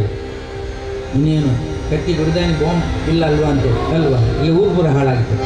ಅದಕ್ಕೆ ಬೇಕಾಗಿ ಸಾಧ್ಯ ಇಲ್ಲ ಅಂತ ಹೇಳುವಾಗ ಇನ್ನೇನಪ್ಪ ತಡ ಮಾಡದೆ ಯುದ್ಧವೇ ಹೇಗಾದರೂ ಸೋಲಿಸಬೇಕಲ್ಲ ಒಬ್ಬರನ್ನು ಎಂಬ ದೃಷ್ಟಿಯಲ್ಲಿ ಮನೋಭಾವನೆಯಲ್ಲಿ ಎದುರುಗಡೆ ನಿಂತವನು ವೈರಿ ಅಲ್ವಾ. ಆ ದೃಷ್ಟಿಯಲ್ಲಿ ಬಾಹುಬಲಿಯ ಸಂಹಾರಕ್ಕೆ ಚಕ್ರಕ್ಕೆ ಆದೇಶವನೀತ, ಚಕ್ರಕ್ಕೆ ಆ ಚಕ್ರರತ್ನಕ್ಕೆ ಚಕ್ರದಂಡಕ್ಕೆ ಆದೇಶವನ್ನೇ ಕೊಡುತ್ತಿರುವುದು ಬೇರೆ ಯಾರೂ ಅಲ್ಲ, ಭರತೇಶ ಅಂತ. ಓಹೋ, ಈ ರೀತಿಯಲ್ಲಿ ಆಗ್ತಾ ಉಂಟು. ಈ ರೀತಿಯಲ್ಲಿ ಆಗ್ತಾ ಇರುವುದ್ರೆ ಇನ್ನೇನು ಮಾಡ್ಲಿಕ್ಕೆ ಆಗ್ತದೆ. ಅಣ್ಣ ತಮ್ಮಂದಿರ ಈ ಸಂಬಂಧವನ್ನು ಮರೆತು ಬಿಟ್ಟಿದ್ದಾನೆ ಅಣ್ಣನಲ್ಲಿ ಈ ರೀತಿಯ ಸಿಟ್ಟು, ಈ ರೀತಿಯಲ್ಲಿ ಸ್ವಾರ್ಥ ಇದೆ. ಹಾಗಾದರೆ ಇದು ಯಾವ ರೀತಿ ಹೋಗಬಹುದು? ಹೇಗೋ ಮಲ್ಲ ಯುದ್ಧಕ್ಕೆ ನಾವು ಒಪ್ಪಿ ಆಗಿದೆ, ಆ ರೀತಿಯಲ್ಲಿ ಯುದ್ಧವನ್ನು ಮುಂದುವರಿಸುವಂತಿಲ್ಲ ಅಣ್ಣನಲ್ಲಿ ಹೇಳಿದರೂ ಕೂಡ ಚಕ್ರವೃತ್ತಕ್ಕೆ ಆದೇಶ ಕೊಟ್ಟಿದ್ದಾನಂತೆ. ಏನಂತ ಹೇಳಿದ್ರೆ ಬಾಹುಬಲಿಯ ಸಂಹಾರಕ್ಕೆ ನೀನೇ ಮುಂದಾಗಬೇಕು ಎಂಬ ರೀತಿಯಲ್ಲಿ. ಹಾಗಾದರೆ ಇದರಲ್ಲಿ ಸಿಟ್ಟು ಇದೆ, ದ್ವೇಷ ಇದೆ ಎಂಬುದು ಅರ್ಥವಾಯಿತು. ಆದರೆ ಎಲ್ಲ ಪ್ರಜೆ ಪರಿವಾರಕ್ಕೆ ಮಂತ್ರಿ ಮಾಂಡಲಿಕರಿಗೆಲ್ಲ ಮಾತು ಕೊಟ್ಟಿದ್ದಾರೆ ಮಲ್ಲ ಯುದ್ಧಕ್ಕೋಸ್ಕರವಾಗಿ. ಆವಾಗ ಅದಕ್ಕೆ ಸರಿಯಾಗಿ ಯುದ್ಧವನ್ನು ಮಾಡಬೇಕಾಗಿದೆ, ಧರ್ಮಯುದ್ಧ ಅಂತ ಹೇಳ್ತಾರೆ ಇದಕ್ಕೆ. ಇದಿರಾಗುತ್ತ ಸರಿ ಮಲ್ಲ ಯುದ್ಧವು ಎದಗುಂದದ ಹೋರಾಟದ ನೋವು, ಇದಿರಾಗುತ್ತ ಸರಿ ಮಲ್ಲ ಯುದ್ಧವು ಎದಗುಂದದ ಹೋರಾಟದ ನೋವು, ಮದಗದ ಪ್ರಾಣದ ಮುಷ್ಟಿ ಯುದ್ಧವು ನದಿಯಲ್ಲಿ ರೋಚಕ ಜಲಯರ ಚಾಟವು, ಕದ ಕಣ್ಮುದ್ದದ ಮುಷ್ಟಿ ಪಂಥವು ಒದಗಿದ ಅನುಜರ ಬಲ ಸಂಗರವು, ನದಿಯಲ್ಲಿ ರೋಚಕ ಜಲಯರ ಚಾಟವು, ನದಿಯಲ್ಲಿ ರೋಚಕ ಜಲಯರ ಚಾಟವು, ಕದ ಕಣ್ಮುದ್ದದ ಮುಷ್ಟಿ ಪಂಥವು ಒದಗಿದ ಅನುಜರ ಬಲ ಸಂಗರವು, ಇದಿರಾಗುತ್ತ ಸರಿ ಮಲ್ಲ ಯುದ್ಧವು ಎದಗುಂದದ ಹೋರಾಟದ ಕಣವು. ಎದಗುಂದದ ಹೋರಾಟದ ಕಣದಲ್ಲಿದ್ದಾರೆ ನೋಡಿ. ಮಾತು ಕೊಟ್ಟಿದಂತೆ ಮದ ಗಜತ್ರಾಣದ ಮುಷ್ಟಿ ಯುದ್ಧವು, ಮಲ್ಲ ಯುದ್ಧ, ಮುಷ್ಟಿ ಯುದ್ಧ. ನದಿಯಲ್ಲಿ ರೋಚಕ ಜಲ ಎರೆಚಾಟ, ನೀರೆರೆಸುವುದರ ಮೂಲಕವಾಗಿ ಪಂಥ. ಯಾರು ಸೋತು ಹೋಗ್ತಾರೆ ಅವರು ಸೋಲು ಅಲ್ವಾ. ಕದ ಕಣ್ಣುಚ್ಚದ, ಕಣ್ಣು ತೀರ್ಕೊಳ್ಳು, ಮುಚ್ಚಲಿಕ್ಕಿಲ್ಲ. ಯಾರು ಮೊದಲು ಮುಚ್ಚುತ್ತಾರೋ ಅವನು ಸೋತ. ದೃಷ್ಟಿಯುದ್ಧ ಅಂದರೆ ಅದು ದೃಷ್ಟಿಯುದ್ಧ, ಮುಷ್ಟಿಯುದ್ಧ, ಅದೇ ರೀತಿಯಲ್ಲಿ ಜಲಯುದ್ಧ. ಈ ಮೂರು ಯುದ್ಧ ಮಾತು ಕೊಟ್ಟ ರೀತಿಯಲ್ಲಿ ಮಾಡ್ತಾ ಇದ್ದಾರೆ. ಆವಾಗಲೇ ಇನ್ನೇನು ತಡ ಮಾಡದೆ ಪ್ರಥಮದ ಯುದ್ಧವೆರಡರಿ ಅತಿ ಬಲದಿ ಭರತನ ಮಣಿಸಿ ಗೆದ್ದ. ಪ್ರಥಮದ ಎರಡು ಯುದ್ಧದಲ್ಲಿ ಅಣ್ಣನನ್ನು ಮಣಿಸಿ ಗೆದ್ದು ಬಿಟ್ಟಿದ್ದಾನೆ. ಮತ್ತೆರಡು ಕೈಗಳಲ್ಲಿ ಅಣ್ಣನ ನೆತ್ತಿ ಅಪ್ಪಳಿಸಲು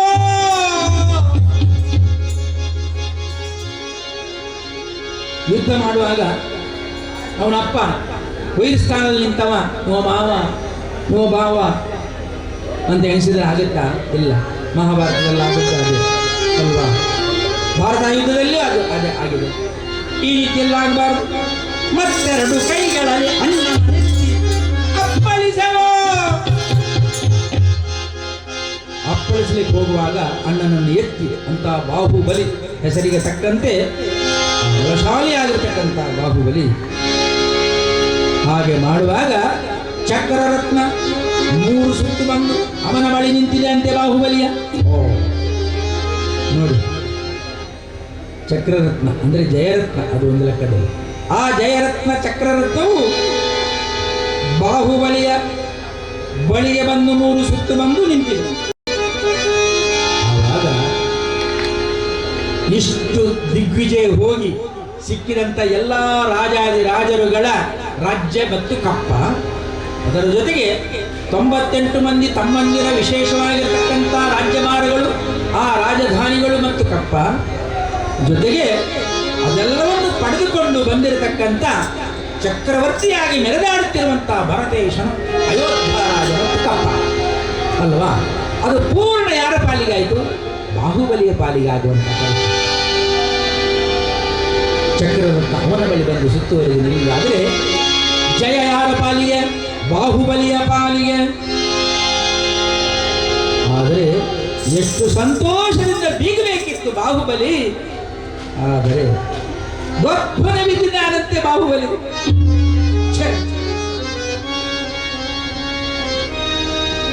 ಅಗ್ರಜ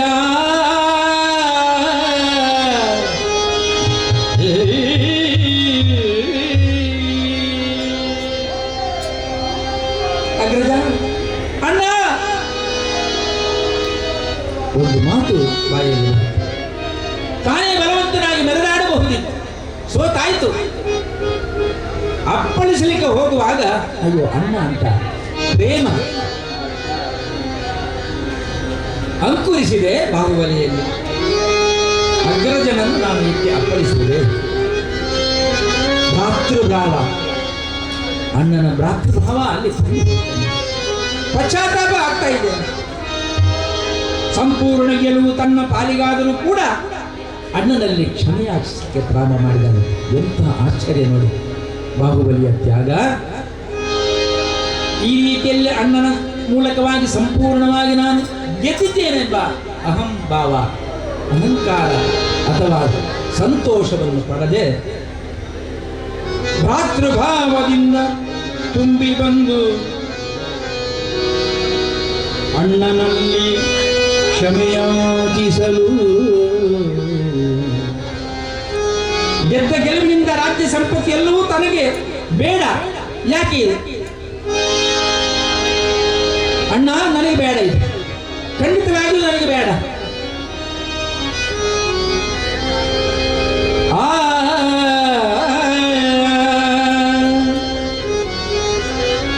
ಈ ತ್ಯಾಗಪೂರ್ಣವಾಗಿರತಕ್ಕಂಥ ನಿರ್ಧಾರಕ್ಕೆ ಬಂದವನು ಬೇರೆ ಯಾರೂ ಅಲ್ಲ, ಬಾಹುಬಲಿ ರಾಜ, ಪೌದನಾಪುರದ ಅರಸ.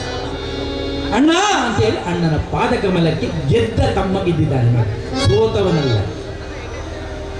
ತಪ್ಪುಗಳ ನೀ ಕ್ಷಮಿಸಿ ರಕ್ಷಿಸೋ, ತಪ್ಪುಗಳ ನೀ ಕ್ಷಮಿಸಿ ರಕ್ಷಿಸೋ.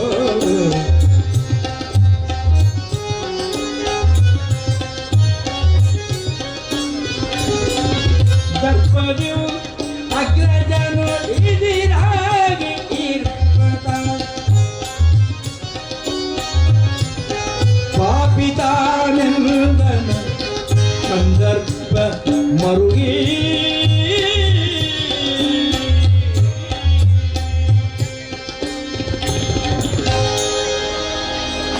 ನಾನು ಪಾಪಿ, ಕಂದರ್ಪ ಅಂದರೆ ಮನ್ಮಥಾಟಿ ಹೆಸರನ್ನು.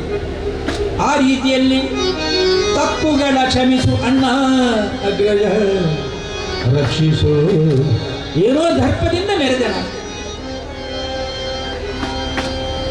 ಹರಿದುರಿ ಸಂಸಾರದ ಆಸೆ ನನಗಿಲ್ಲ ಚಿಂತೆ. ಸಂಸಾರದ ಆಸೆಯೂ ನನಗಿಲ್ಲ, ರಾಜ್ಯದ ಆಸೆಯೂ ಇಲ್ಲ, ಸಂಪತ್ತಿನ ಆಸೆಯೂ ಇಲ್ಲ, ಚಕ್ರರತ್ನದ ಆಸೆಯೂ ಇಲ್ಲ. ಎಲ್ಲವೂ ಬೇಡವೆನಿಸಿದೆ ಅಣ್ಣ. ಯಾಕಿದೆ? ಅಣ್ಣ ತಮ್ಮಂತರು ಜಗಳ ಮಾಡಿ ಸಿಕ್ಕಿದ್ದು ನನಗೆ ಬೇಡ. ಅಯ್ಯನಿತ್ತುದ ನಾನಿನಗೀವೆ. ಇದು ಅಯ್ಯ ಇತ್ತದು ತಂದೆ. ಅಯ್ಯನಿತ್ತುದಂ ಬೇರೆ ಯಾರ್ದಲ್ಲ. ಅಯ್ಯನಿತ್ತುದಂ ನಾನಿನಗೀವೆ, ಹರಿದುರಿ ಸಂಸಾರದಾಸೆ ನನಗಿಲ್ಲ ಚಿಂತೆ.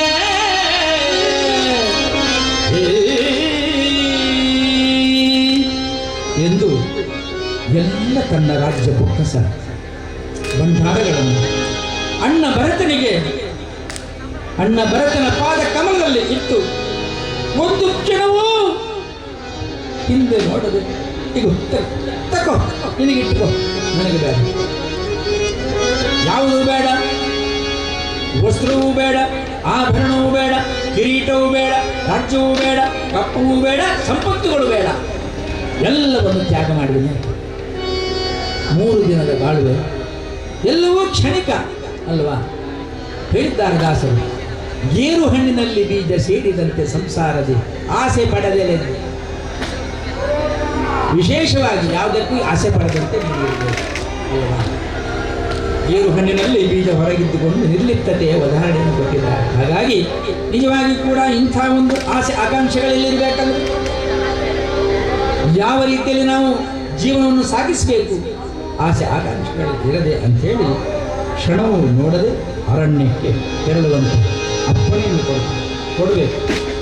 ತಂದೆಯ ಬಳಿಗೆ ಹೋಗಿ ನಾನು ದೀಕ್ಷೆ ಪಡೆಯುತ್ತೇನೆ, ತಪಸ್ಸಿಗೆ ತೆರಳುತ್ತೇನೆ ಕಾಡಿಗೆ ಅಂಥೇಳಿ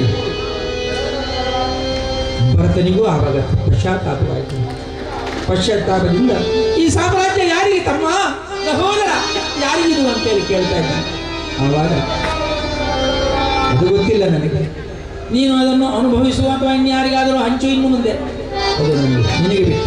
ಆದರೆ ನನಗೆ ಯಾವುದರಲ್ಲಿ ಆಸೆ ಎಲ್ಲ ತ್ಯಾಗ ಮಾಡಿ ಈಗಲೇ ನಾನು ಹೊರಡುತ್ತೇನೆ. ಗಾಡಿಗೆ ಹೋಗಿ ನಿಂತು ಏಕಾಂಗಿಯಾಗಿ ಅಸೀಮ ತ್ಯಾಗದ ಸಂಕೇತವಾಗಿ ಕಾಡಿನಲ್ಲಿ ಕೇಶಲೋಚನ ಮಾಡಿಕೊಂಡು ಕಾರ್ಯೋತ್ಸರ್ಗ ಭಂಗಿಯಲ್ಲಿ ಧ್ಯಾನಕ್ಕೆ ನಾನು ಕುಳಿತುಕೊಳ್ತಾ ಇದ್ದೇನೆ. ಅದೇ ರೀತಿಯಲ್ಲಿ ಅಣ್ಣನಿಗೆ ಮಾತು ಕೊಟ್ಟ ರೀತಿಯಲ್ಲಿ ಅಣ್ಣನಿಂದ ಆಶೀರ್ವಾದವನ್ನು ಪಡೆದು ನೇರವಾಗಿ ತಂದೆಯಲ್ಲಿ ಕೂಡ ಈ ವಿಷಯವನ್ನು ತಿಳಿಸುವುದರ ಮೂಲಕವಾಗಿ ಕಾಡಿಗೆ ತೆರಳಿ ಕೇಶಲೋಚನ ಮಾಡಿಕೊಂಡು ಬಾಹುಬಲಿಯು ಕಾರ್ಯೋತ್ಸರ್ಗ ಭಂಗಿ ಅಂತ ಹೇಳ್ತಾರೆ. ಇವಾಗ ನೀವು ನೋಡ್ತಾ ಇದ್ದೀರಿ ಬಾಹುಬಲಿಯ ಈ ಎಲ್ಲ 4 ಕಡೆಯಲ್ಲಿರ್ತಕ್ಕಂಥ ಅದೇ ರೀತಿ ವೇಣೂರಿನಲ್ಲೂ ಕೂಡ ಆ ಕಾರ್ಯೋತ್ಸರ್ಗ ಭಂಗಿಯಲ್ಲಿ ಧ್ಯಾನಕ್ಕೆ ನಿಂತಿರುವಂಥ ಸಂದರ್ಭದಲ್ಲಿ ಅಲ್ಲಿ ಪೊದೆಗಳಿಂದ ಬಳ್ಳಿ ಇತ್ಯಾದಿಗಳು ಅಲ್ಲಿ ಧನಾಸಕ್ತನಾಗಿದ್ದಾನೆ. ಎಲ್ಲ ತ್ಯಾಗದ ಮೂಲಕ ಒಂದು ಚಿತ್ರಣವನ್ನು ನಾವು ನೋಡ್ತೇವೆ. ಅದೇ ಭರತ ಬಾಹುಬಲಿಯ ಕಥೆ. ತ್ಯಾಗಮೂರ್ತಿ ಎಷ್ಟು ಸಂಪತ್ತು ಜಯದ ಮೂಲಕ ತನ್ನ ಶಕ್ತಿಯ ಮೂಲಕ ಬಂದರೂ ಕೂಡ ಅದಕ್ಕೆ ಆಸೆ ಪಡದೆ ಅರ್ಪಣಾ ಮನೋಭಾವನೆಯಿಂದ ತ್ಯಾಗ ಮಾಡಿದ ಒಬ್ಬ ತ್ಯಾಗಮೂರ್ತಿ ಬಾಹುಬಲಿ ಅಂತ ಹೇಳಿದ್ರೆ ಚರಿತ್ರೆ ಇತಿಹಾಸ ಈ ಒಂದು ವಿಶೇಷ ಮೆಚ್ಚುವಂಥದ್ದು. ನಾವೆಲ್ಲರೂ ಅಂತಹ ಪರಮ ಪೂಜನೀಯವಾಗಿರ್ತಕ್ಕಂಥ ಈ ಕಥಾಭಾಗವೇ ವಿಶೇಷವಾದಂಥ ತ್ಯಾಗಮೂರ್ತಿ ಬಾಹುಬಲಿ ಜಿನಕಥೆ ಆಗಿರುತ್ತೆ ಅಲ್ವಾ? 10 ನಿಮಿಷ ಲೇಟಾಗಿದೆ ಶುರುವಾಗುವಾಗ. ಅದಕ್ಕೆ ಸರಿಯಾಗಿ 12:30ಕ್ಕೆ ಮುಗಿಸೋದು 12:40 ಆಗಿದೆ. ಇದಕ್ಕೆ ವಿಶೇಷವಾಗಿರ್ತಕ್ಕಂಥ ತ್ಯಾಗಮೂರ್ತಿ ಬಾಹುಬಲಿ ಭರತೇಶನ್ ಹಾಗೂ ನಂಬಿದಂಥ ಎಲ್ಲ ಮಂಜುನಾಥ ಸ್ವಾಮಿ ಮತ್ತು ಇತರ ಎಲ್ಲ ಪರಿವಾರ ಶಕ್ತಿಗಳ ಸಂಪೂರ್ಣ ಅನುಗ್ರಹ ಇಂತಹ ವಿಶೇಷ ಕಾರ್ಯಕ್ರಮವನ್ನು ನಿರ್ಮಾಣ ಮಾಡಿದವರಿಗೆ ಮತ್ತು ಈ ಕಾರ್ಯಕ್ರಮಕ್ಕೆ ವಿಶೇಷ ಅವಕಾಶವನ್ನು ಕೊಟ್ಟು ನಮ್ಮನ್ನು ಗೌರವಿಸಿ ಪ್ರೋತ್ಸಾಹಿಸಿ ಆಶೀರ್ವದಿಸಿದಂಥ ಈ ಮಸ್ತಕಾಭಿಷೇಕ ಸಮಿತಿಯ ಸರ್ವಾಧ್ಯಕ್ಷರು ಹಾಗೂ ಎಲ್ಲ ಆಡಳಿತ ವರ್ಗಕ್ಕೆ ಹೃತ್ಪೂರ್ವಕವಾದಂಥ ಧನ್ಯವಾದವನ್ನು ನಮ್ಮ ಕಲಾತಂಡದ ವತಿಯಿಂದ ನಾವು ಸಲ್ಲಿಸ್ತಾ ಇದ್ದೇವೆ. ಹಿಮ್ಮೇಳದಲ್ಲಿ ರವಿರಾಜ್ ಶೆಟ್ಟಿಯವರು, ಅದೇ ರೀತಿಯಲ್ಲಿ ನಮ್ಮ ಗೌರಿ ಪ್ರಸಾದ್ರವರು ಮತ್ತು ಸುಹಾಸ್ ಆಚಾರ್ಯ ಅವರು, ಅವರಿಗೂ ಕೂಡ ಪ್ರತ್ಯೇಕ ವಂದನೆಗಳು. ನೇರ ಪ್ರಸಾರ ಮಾಡುವಂಥ ಎಲ್ಲ ನಮ್ಮ ಈ ಒಂದು ವಿಶೇಷ ನೇರ ಪ್ರಸಾರದ ಎಲ್ಲ ಟಿ ವಿ ಮಾಧ್ಯಮದವರಿಗೆ, ಜೊತೆಗೆ ಶ್ರೀನಿಧಿ ಸೌಂಡ್ಸ್ನವರ ಉತ್ತಮ ಧ್ವನಿವರ್ಧಕಕ್ಕೆ ಹೃತ್ಪೂರ್ವಕ ಧನ್ಯವಾದಗಳನ್ನು ಪ್ರತ್ಯೇಕವಾಗಿ ಕೊಡ್ತಾ ಇದ್ದೇನೆ. ಹಾಗೆ ತತ್ಸಂಬಂಧ ವಿಶೇಷವಾಗಿರ್ತಕ್ಕಂಥ ಕಾಳಜಿಯಲ್ಲಿ ಇಲ್ಲಿ ಬೇರೆ ಬೇರೆ ಸಮಿತಿಯಲ್ಲಿ ಬೇರೆ ಬೇರೆ ವೇದಿಕೆಯಲ್ಲಿ ಕೆಲಸ ಮಾಡಿಕೊಂಡು ನಮ್ಮ ಸ್ನೇಹಿತರಾಗಿ ಎಲ್ಲ ಸೌಕರ್ಯಗಳನ್ನು ಒದಗಿಸಿ ನಮಗೆ ಪ್ರೋತ್ಸಾಹ ನೀಡಿದಂಥ ಎಲ್ಲರಿಗೂ ಕೂಡ ದೇವರ ಸರ್ವಾನುಗ್ರಹ ಪ್ರಾಪ್ತವಾಗಲಿ ಅಂತ ಹೇಳಿ ನಾನು ಮಂಗಳಕ್ಕೆ ಅರ್ಪಣೆ. ಲಕ್ಷ್ಮೀರಮಣ ಗೋವಿಂದ ಗೋವಿಂದ.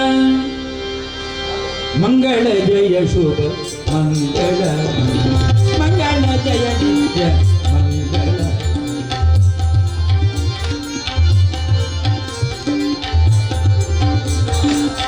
ನೀಲಮನ್ಮತ ಕಾಯ ಪರಮ ವೀರಗೆ, ಬಾಳಿನಲ್ಲಿ ನಿರತ ನಿತ್ಯ ಸತ್ಯ ಧರ್ಮನಿಗೆ.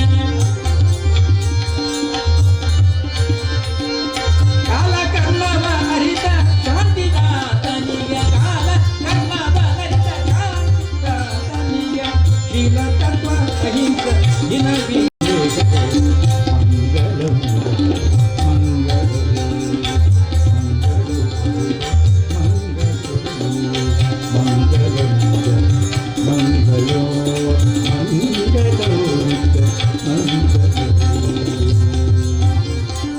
ಇಂದಿನ ದಿನದ ಶುಭ ದಿನವೋ ಇಂದಿನ ವಾರ ಶುಭವಾರ ಇಂದಿನ ದಿನದ ಶುಭ ದಿನವೋ ಇಂದಿನ ವಾರ ಶುಭವಾರ ಇಂದಿನ ಲಗ್ನ ಶುಭ ಲಗ್ನ ಇಂದಿನ ಲಗ್ನ ಶುಭ ಲಗ್ನ ಇಂದಿನ ಕರಣ ಶುಭ ಕರಣ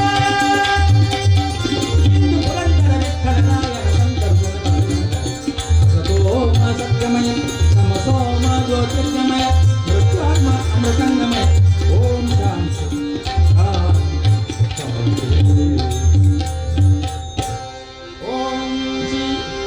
भगवान बाहुबली महाराज की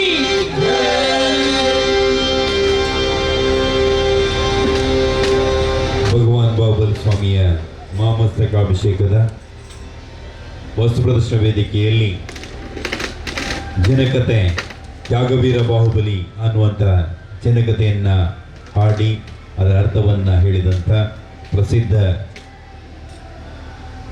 ಕಲಾವಿದರು ಆದಂಥ ತೋನ್ಸೆ ಕುಶಲ್ ಕುಮಾರ್ ಅವರಿಗೆ ನಿಮ್ಮೆಲ್ಲ ಪರವಾಗಿ ಭಗವಾನ್ ಬಾಹುಬಲಿ ಸ್ವಾಮಿ ಮಹಾಮಸ್ತಕಾಭಿಷೇಕ ಸಮಿತಿ ಪರವಾಗಿ ತುಂಬ ಹೃದಯದ ಕೃತಜ್ಞತೆಗಳನ್ನು ಸಲ್ಲಿಸ್ತಾ ಇದ್ದೇವೆ. ಅದೇ ರೀತಿ ಹಿನ್ನೆಲೆ ವಾದಕರಾಗಿ ಸಹಕರಿಸಿದ ಎಲ್ಲ ಕಲಾವಿದರನ್ನು ಸಮೇತ ಮಹಾಮಸ್ತಕಾಭಿಷೇಕ ಸಮಿತಿ ಪರವಾಗಿ ತುಂಬ ಹೃದಯದ ಕೃತಜ್ಞತೆಯನ್ನು ಸಲ್ಲಿಸ್ತಾ ಇದ್ದೇವೆ. ಧನ್ಯವಾದಗಳು.